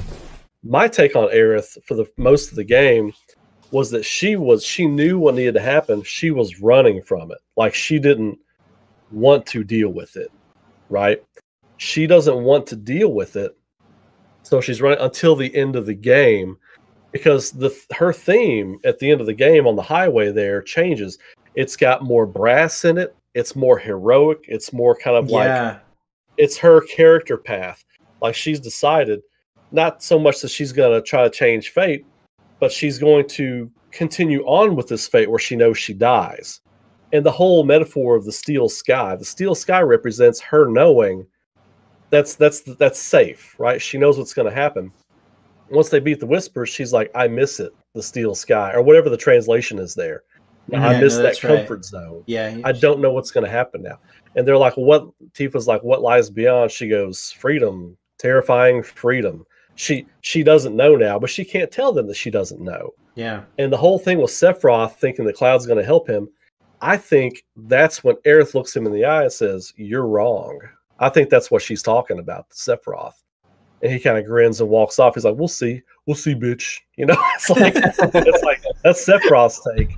And like, you notice when it showed the flashback with Zack, and the Whispers, like whenever the Whispers are trying to like stop somebody, they always manipulate them directly, right?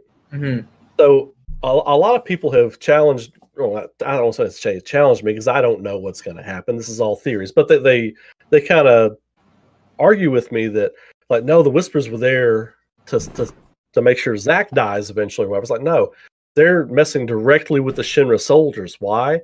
Because it's the planet's last-ditch effort to kind of rewind and save Zack, because it's realized what's happening with Sephiroth. Sephiroth's about to carry out his plan, and the planet talks directly to Aerith, right? So when it zooms, after it comes out there, he's like, come and get it! And he's running at the camera, and it zooms out, and Aerith has that puzzled look on her face, like, wait, what? Like, she knows Zack died there. But now, she's like, wait, did he survive? What are you telling me right now? The planet's telling her, it's like, hey, we got an ace in the hole. We're letting you know before we can't tell you anymore. You know? I think it's trusting her with that there at the very end of it. So that makes that whole scene where they walk off at the end, and it kind of starts to rain, and Zack and Cloud are walking into Midgar. That was rewound, and that has happened now. So it's basically changed the reality they're in at that point. So I think Aerith is not trying to spit in the face of destiny. I think she felt like she did what she had to do to try and stop Sephiroth then and there. And this was the fallout of that. Now she's like, I don't know what the hell I'm doing. I'm not getting my radio signals anymore. I have no idea what the hell's going on. Yeah. So I think her character development in the next game, and I don't want to step on your next show, but I think her character development in the next game is going to be like, oh, this is a different Aerith. She's really unsure. She's not so bubbly now. She's kind of, she's almost depressed, you know? So I just want to throw that in there real quick. Yeah, no, and feel free. I mean, like, whatever, you know? The worst that can happen is that Pez watches the show and then gets some ideas from you, and there's more, conversation on the subject. But yeah. So okay, well, yeah, I'm with you here, and I do want to disclaim real quick. I hope that nobody is offended that I think Tifa might die. Please, if you are offended, don't stalk my wife on Facebook. That'd be great. Thank you. I have no issues. I have no issues with shippers. By the way, I do want to get that out of the way. Shipping is fine.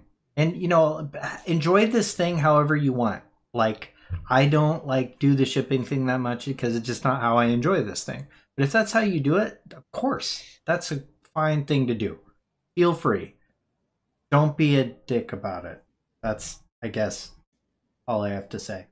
Okay, what do you think, sleepezi? About what? Not about shipping, but about what's it going to be like? Who do you ship? Dies? Oh God! I go.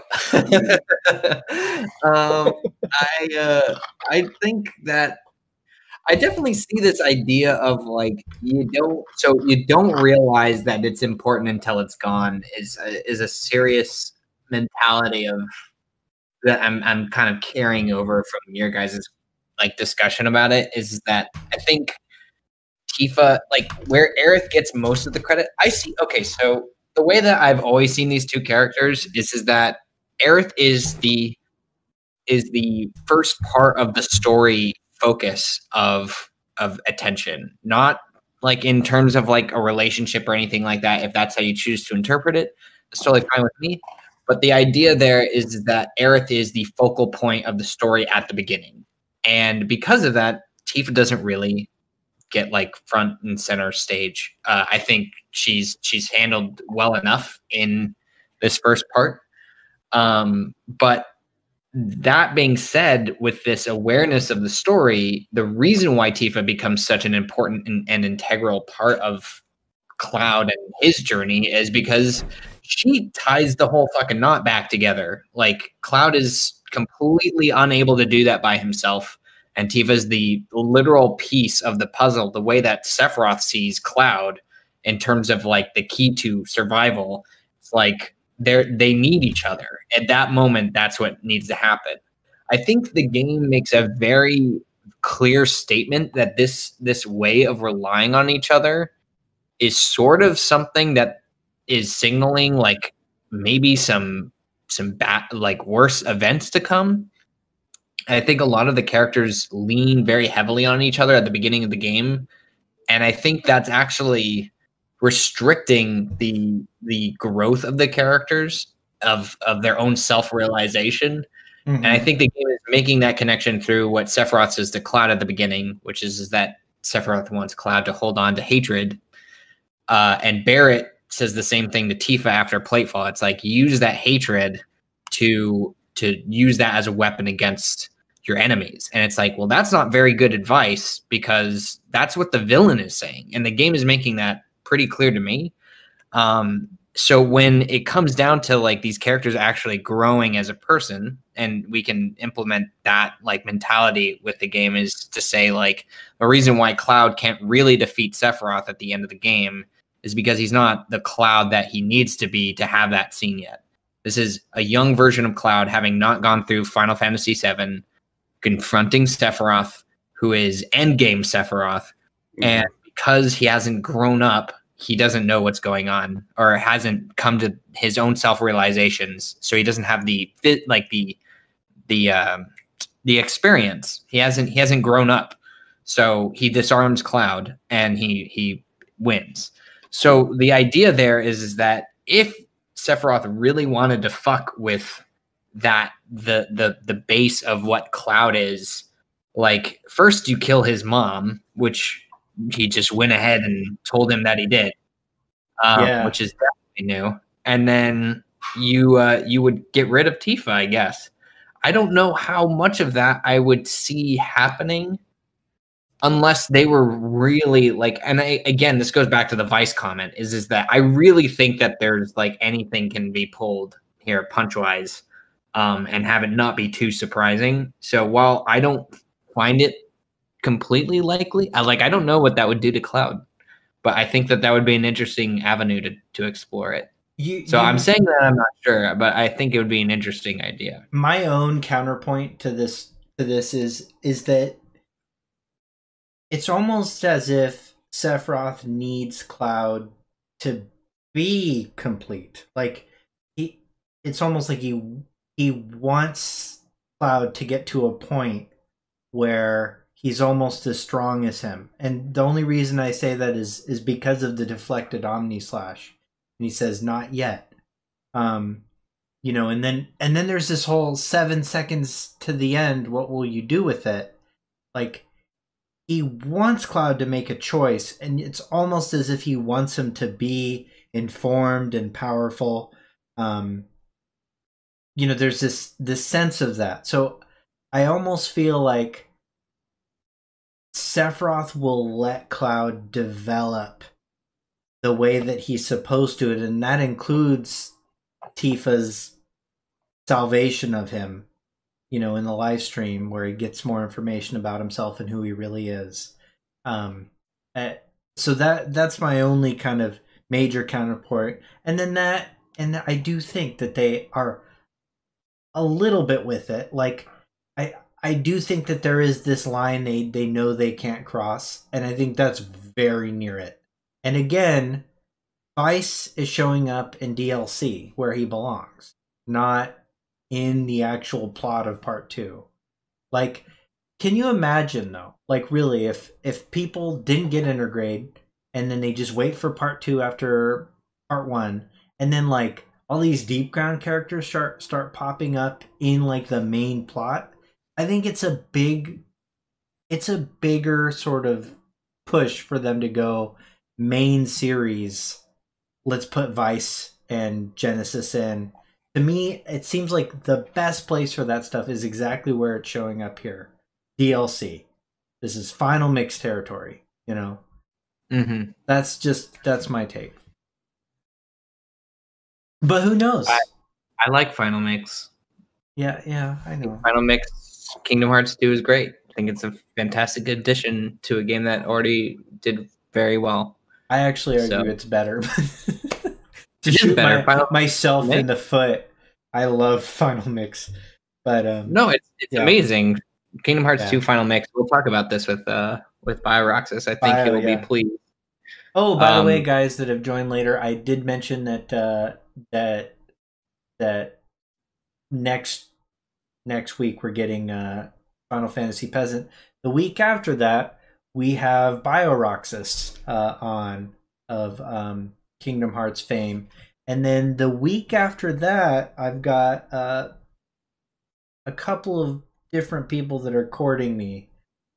People of surprising notoriety. So more on that later. Oh, God. What could it possibly be? Stay tuned for the upcoming episodes for the reveal of these amazing guests, including the guest that we have right now, Ray Coffman. Yeah, Ray Eduardo Coffman III.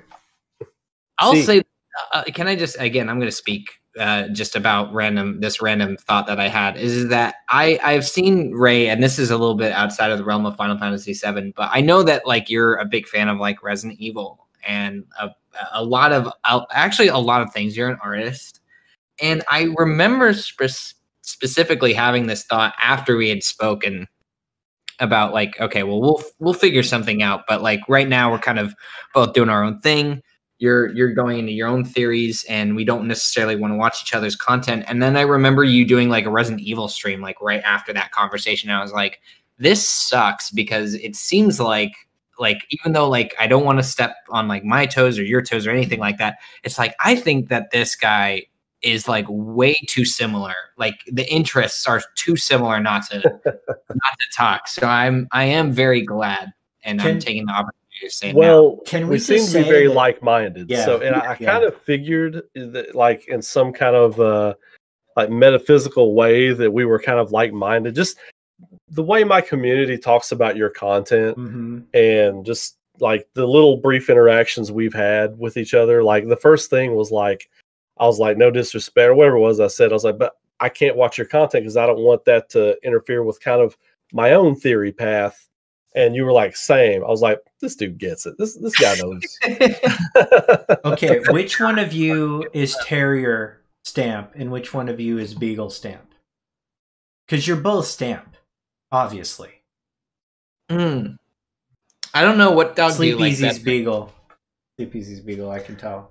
Well, I was just getting ready to say I'm Beagle, like, you know, because I had a little Beagle dog when I was young, so and it looked a lot like Stamp, except he never got very big. It was kind of like he was a rescue dog, so he never got very big. He was malnourished or whatever, but he was he was the best pet I ever owned. And so when I first played Remake, and you're going through the train tunnels and stuff, and I was like, oh, it looks like Hunter with a little army cap on. Well, he's Beagle Stamp. Sorry, Sleepeasy. His charming story has absolutely melted you. I'll say, as a counter statement to that, I also had a beagle as a child as well. Was he malnourished? Was he malnourished? Did you feed him into health? No, but I'm sort of like I'm feeling like I've entered some sort of Black Mirror episode, and I'm sort of talking to some. I will be Terrier. I will concede Terrier simply for the fact that it's just too similar, and I can't put up an argument against. Let me ask you a question. See, I just want to see what your answer is on this. Okay. What should be the result when Cloud goes into the live stream with Tifa and he comes out? What should be the result of that? Oh, I don't know. That's a good question. I want to see what you formulate right now and see if it's close to what I just put up. Do you want to think about it and I can answer Sleepeasy? For a very brief moment when we were talking about this before, I did think about it just for a second. I don't know how truthful this is, or how much of this is like incorporating any sort of other research that I've done. But my first instinct was just to say that since that seems to take place in the live stream, I feel like that would be sort of a prime candidate for a Sephiroth encounter as well. That is the only thing that really came to mind other than what I already know of the situation. I also know that Aerith has a hand in that event from the book. That was something that made in the Travels of the Planet, the non-canon book. The non-canon book, yes, but yeah, I just think still, that would be a perfect inclusion for this sort of maybe more, I don't know, metaphorical debate of like self is that you would have the players of Aerith involved. You'd have and I know that this is very, very like what I'm talking about is a very personal part of the story for a lot of people because it's supposed to be Cloud's self-realization moment and coming into his own. Exactly. I think that needs to be the focus. I think there's a very good way of navigating that subject with other characters involved to a point where you can get a little bit more metaphorical, spiritual even on that conversation. I also think that the world completely allows for that to happen in terms of like how warped this entirety is, like of the scenery is at that point. I think there's like a confrontation of like demons and maybe like, you know, the realization of like what it is that you're like, you know what it is actually is that I would like to see Cloud also become like a leader in that moment as well. It's like, I want to like come out of that conversation feeling like he is the guy who should be in charge. Exactly. Yeah. And it's like, I don't want it to just be him self-realizing. I want to see the guy that's going to carry the team through the rest of the game. And I think that would be like a perfect way to get all of those ideas into that package. So that's my first thought about it, I guess, with some tangenting. So I'm with you. And I think one, Sephiroth did appear in that scene. It, may not have been the real Sephiroth. It kind of doesn't matter. And I agree. I agree with that completely. It kind of doesn't matter, and we may never know if in Remake we have a version of that scene and Sephiroth shows up. We may never know what variant of Sephiroth we're talking to in that scene. Aerith also belongs there, true, but it is the scene, the most important scene for what makes Cloud an incredible character. It's that when he comes out, the real Cloud, the fraud, the person who's a scared child, like the most relatable version of a character in that entire game, that everybody, like, as soon as, like, I'm that guy, I'm that character, that character can lead, that character is the perfect icon for the humanity that can overturn evil, because that's us. We can overturn evil. Like, that is such an important metaphor, and that needs to be carried out really well. And I believe they're going to do it. I believe they're going to do it, and it's going to be incredible. I believe that all around the board they have the talent necessary. I think as a VA, Cody Christian has the ability to carry that character, like the real Cloud, the scared kid that's grown up, that's more powerful than he ever thought he was, that's got motion sickness, that is a fraud. We're all frauds of some kind. We're all liars. We all are fallible, but we're ultimately in charge of leading this race, the species, into a good stewardship with the planet. And so it's a make or break moment. It's a really important moment that Remake better nail. And people have asked me a lot, like, what's one thing they could do to ruin Final Fantasy VII for you? That's it right there. Because Final Fantasy VII is Cloud's story. As other people get other games. Dirge is Vincent's story, whatever. Final Fantasy VII is Cloud's story, and that's his story. That's his story arc. If they want to break Final Fantasy VII for me, ruin that scene. But I don't think they will. I think they're building up to it in a way that's going to be even more intense. It's clear that Cloud is even crazier at this point. Like, I talk about this every stream. They basically have to, like, talk him out of straight up murdering Johnny, who's a great character, by the way, and murdering Reno. Like, he's ready to murder. Like, he is a Terminator in this game.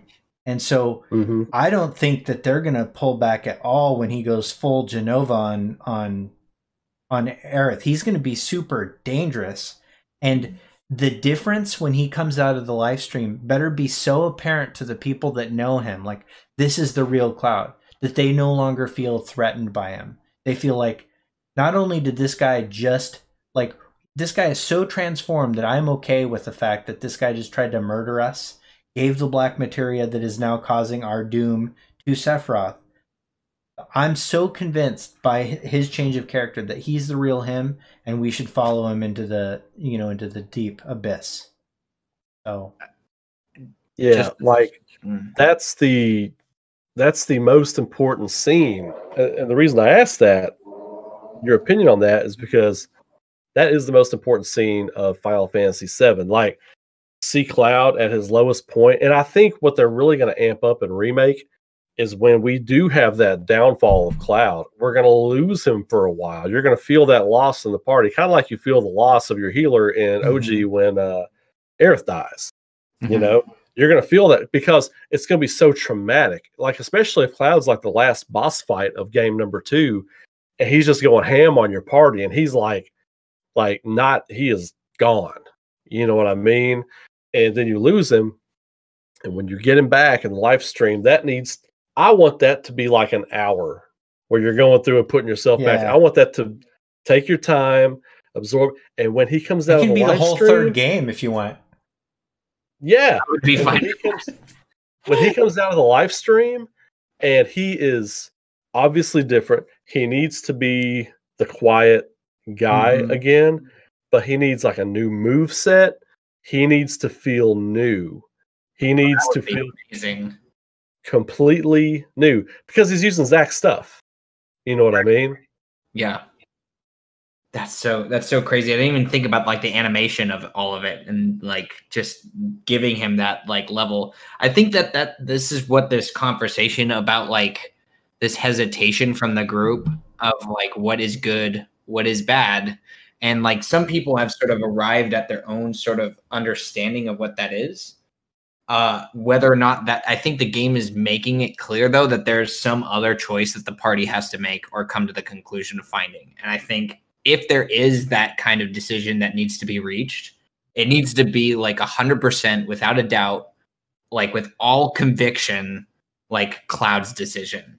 It's like I've discovered this in myself, and this is what's right to go forward with like the rest of the story. And it's that, and that's not only like this is what we're gonna do. This is what we need to shoot for, even if it's unrealistic, because at the end of the game, everybody dies anyway, right? Right. I mean, pretty much, yeah. Not in the sense that like it just ends very bleakly, right? It ends on this very mysterious note, and I think that that's totally what should happen, or to a degree should happen. I think it definitely needs to propel itself into like, even if what we're trying, because that's sort of what Aerith is doing right now. It's like, this is an unachievable goal, but let's like try this anyway.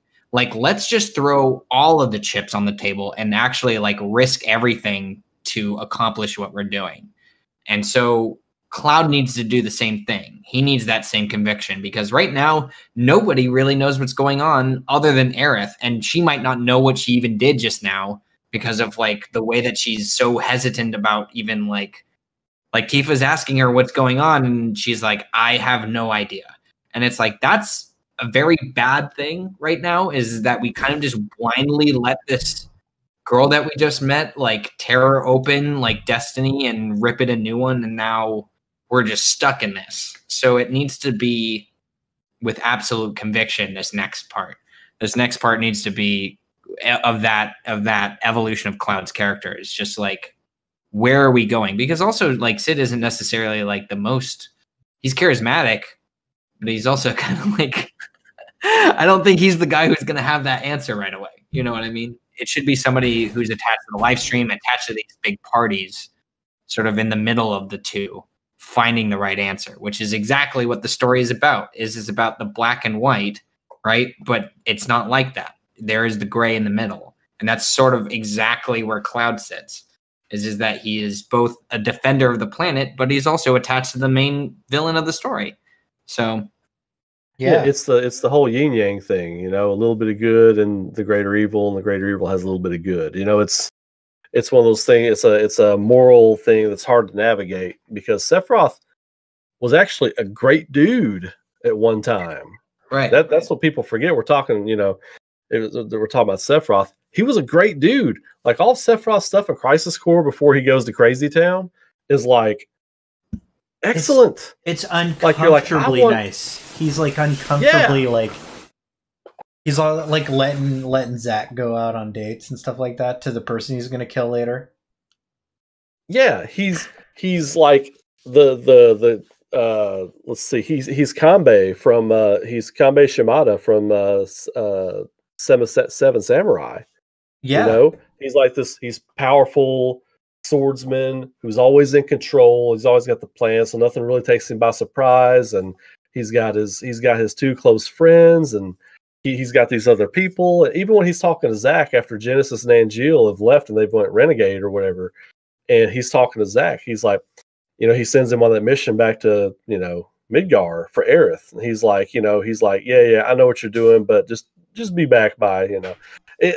He was chummy. So he's not, he is evil and diabolical now, but he wasn't always that way. So it's the one of the things the story does beautifully is paints humanity in a way. It's like, look, just because this person's this thing now, there's a reason they got here. And to understand evil, you have to understand how it became evil. And I think that brings up a good... So the topic is Sephiroth. Sephiroth's development is really interesting. And one of the things that Nojima in particular, he loves his orphans, right? I mean, so much so that every single character in 8 was an orphan. Like, that's centered around orphanages. And there's a ton of orphans in Final Fantasy VII. And literally Cloud, every character pretty much. Cloud is made an orphan by Sephiroth. So is Tifa. And for all intents and purposes, Sephiroth is an orphan. You know, he never meets Lucrezia. He doesn't even know Hojo's his father. And so one of the things that I think the story does is it says, hey, how you deal with the cards you're dealt is more important than the cards you're dealt with making a man. Like the way that Cloud and Tifa respond to their orphanhood is much different than the way Sephiroth ultimately responds to it. You know, Sephiroth becomes bitter and disillusioned about his mother. And sure, you could sort of blame that on the weird alien DNA, and I think that's fair.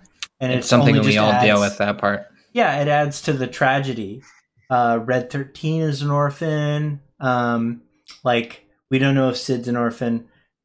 Yuffie, we meet Yuffie's dad, whatever. But, like, you know, there's this idea of, like, how that's why everybody dislikes her. Yeah, how do you deal... She's the only one with a parent, and everyone's just like, I'm sick of her. Like, who needs this girl? The difference even Vincent's dad was killed, right? That's true. Grimoire, when he was researching Chaos, he was killed. So yeah. Yeah, that's Sleepezy's favorite character. Me too. Oh my God! Stop! No. Yeah. Too many similarities. I said it in a video a couple days ago on my channel. I was like, "Yeah, Vincent's my dude." I know that. So just an FYI, I know that right around 8:50 or so, Sleepezy's gonna have to step away. I don't know how much more time you have, Ray, but it feels like maybe 9 o'clock is a good place to sort of end this, unless. Yeah, I'm cool with that. Yeah. Okay. You have to, by the way, and I know that we're all like, we all have this great opportunity to talk, but we should absolutely, like, in the future, like.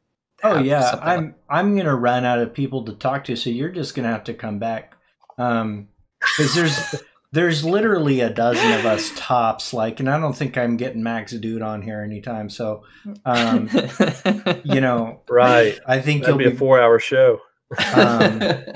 He would only have about 10 minutes. Yeah, he only have about 10 minutes. We gotta get worked into the other stuff.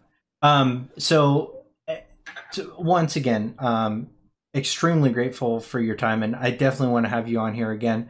Real quick, audience, if you want to ask some quick questions, go ahead and do that. And if you highlight them, I'll probably see them, and they have a better chance of getting asked. In the interim, while people are formulating questions for us, since you have to leave the soonest, Sleepezy, if you had a single question you could ask Ray right now, what would it be? And go ahead and ask it. That's a good question, and it might take me a little time to think about it. I also now have his ear, so I might be able to pick more. But as a first, yeah, we're in direct contact now. So yeah, exactly. That's right. I got a through line here. I was gonna ask, what is like the most what's like, just out of everything that you've ever thought of or like researched or whatever it is, what's like the most not obscure, but I want to say, like, what would you just unabashedly want, regardless of like what the evidence is? Like, what's the revelation that you would just want to have show up in the game without, like, you know, it doesn't have to be logical. It could be like a guilty pleasure of like something you want to see. What would that thing be?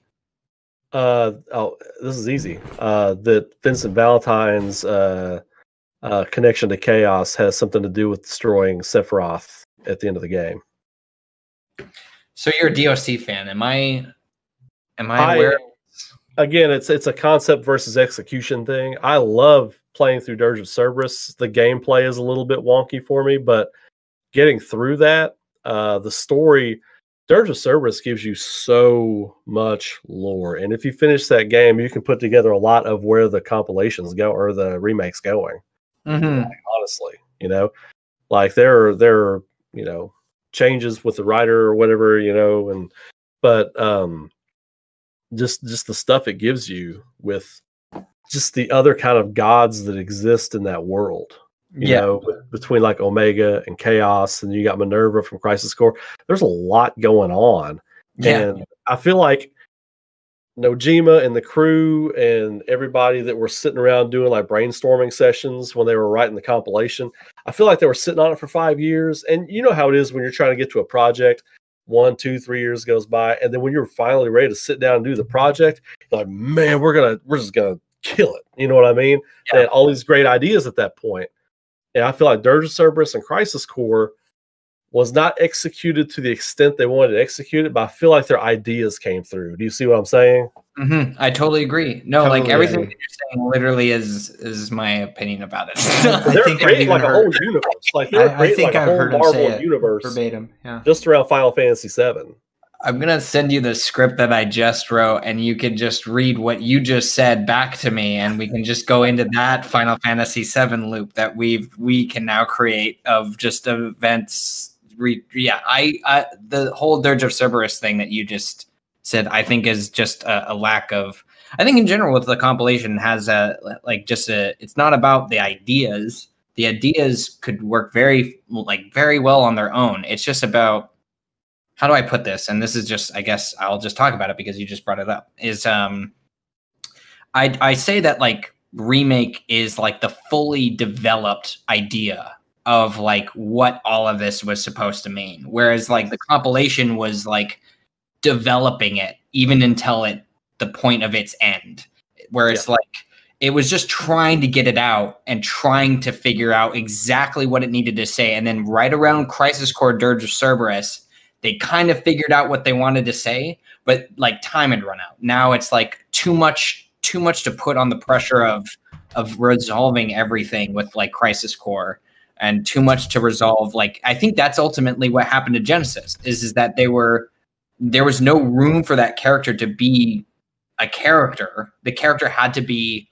exposition man. And here's the thing that like is super important to the story, and you need to pay attention to that. It's like that character literally had no place to breathe outside of just what the story needed him to be doing at any given time.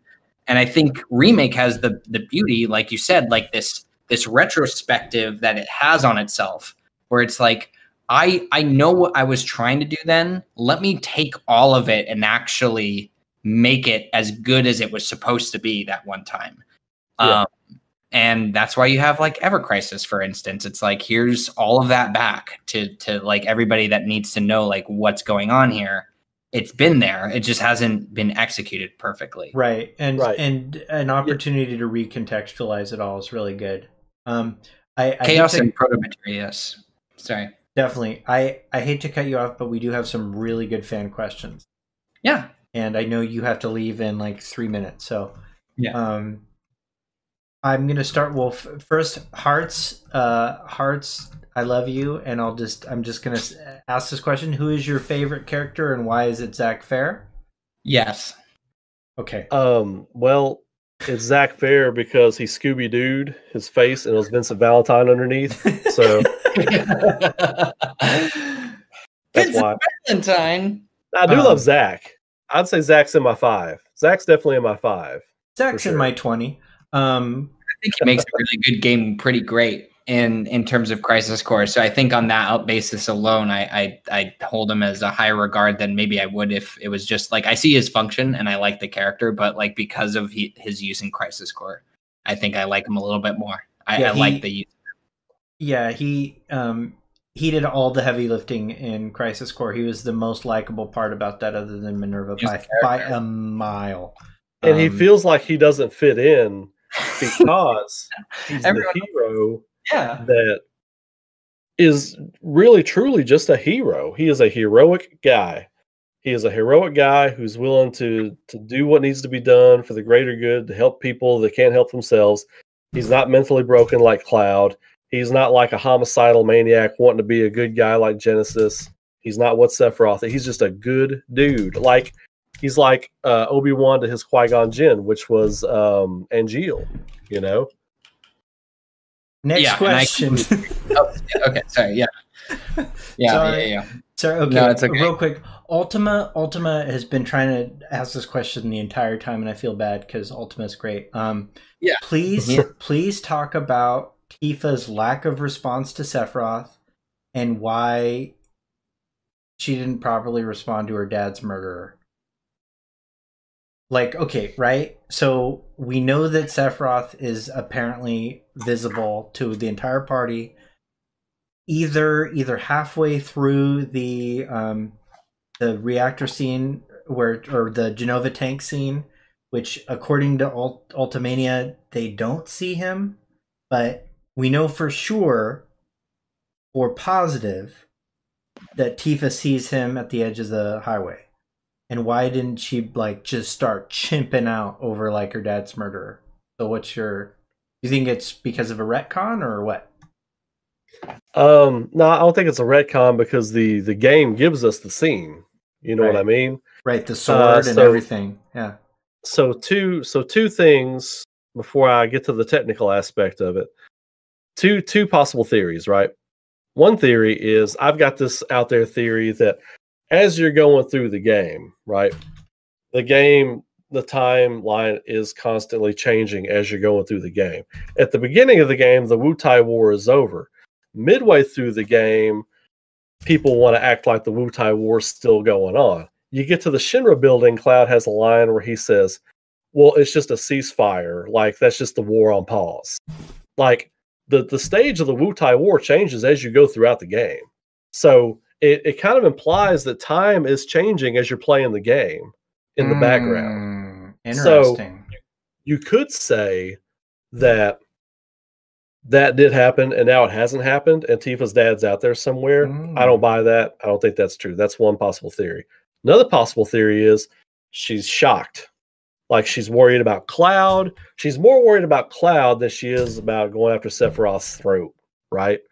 And then at the end of the game on the highway, that's in the drum. At the end of the game on the highway, you know, there's this whole crazy atmospheric thing happening. Sephiroth descends, you know, he's doing his thing, and you know, he slices the thing open. It's state of shock, right? Now, right. Technically, I feel like from a writing standpoint, what happened was the writers didn't want you to be focused on that. They wanted you to be focused on Cloud. They wanted you to be focused on Aerith. Cloud in the drum and Aerith on the highway. Mm-hmm. That's the characters they want you to focus on, so they didn't get into it. And those were the two opportunities Tifa had to do something. I think I agree to the idea that I almost, you know, I want to see it more as a character thing. But there are avenues to explore in terms of like actual plot elements.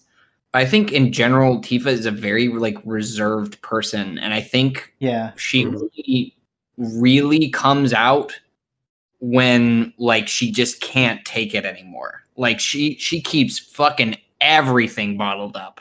She keeps like every single decision, no matter how big or small, to herself until she literally cannot contain how she feels anymore. And that is the flaw of her character, is that she can't voice her like certain like very honest feelings that she's having to the people that she cares about, especially Cloud. So that's how I see it. So I think I'm sick of this, I'm sick of all of this is like I'm like so done with like this like whole like setup of this event, like Soldier, which is also a massive trigger for her. I think the reason she has an issue or the way that she acts when she sees Sephiroth is that we don't know what she sees. She's really the mom of the group too. Yeah, exactly. But I think she's also very confused because I think she knows pretty well what happened. And so when he shows up, all of a sudden it's a huge shock. So I unfortunately have to go. Yeah, absolutely. But I do want to say very quickly, thank you, Schrodinger, as always, for having me on. It's always a pleasure to talk to you. I very much appreciate all the help that he's been giving me with the script that I've been working on. And I want to say to everybody, make sure to stay tuned for like all the stuff that he's doing. This guy has stuff that I don't even know he's doing. And it all sounds very sneaky and very entertaining. That's the best stuff. And that's exactly how it should be. And he's doing a very good thing for the community. And this is the guy that you need to support in order to like keep that sort of positivity alive. So I very highly recommend you check in.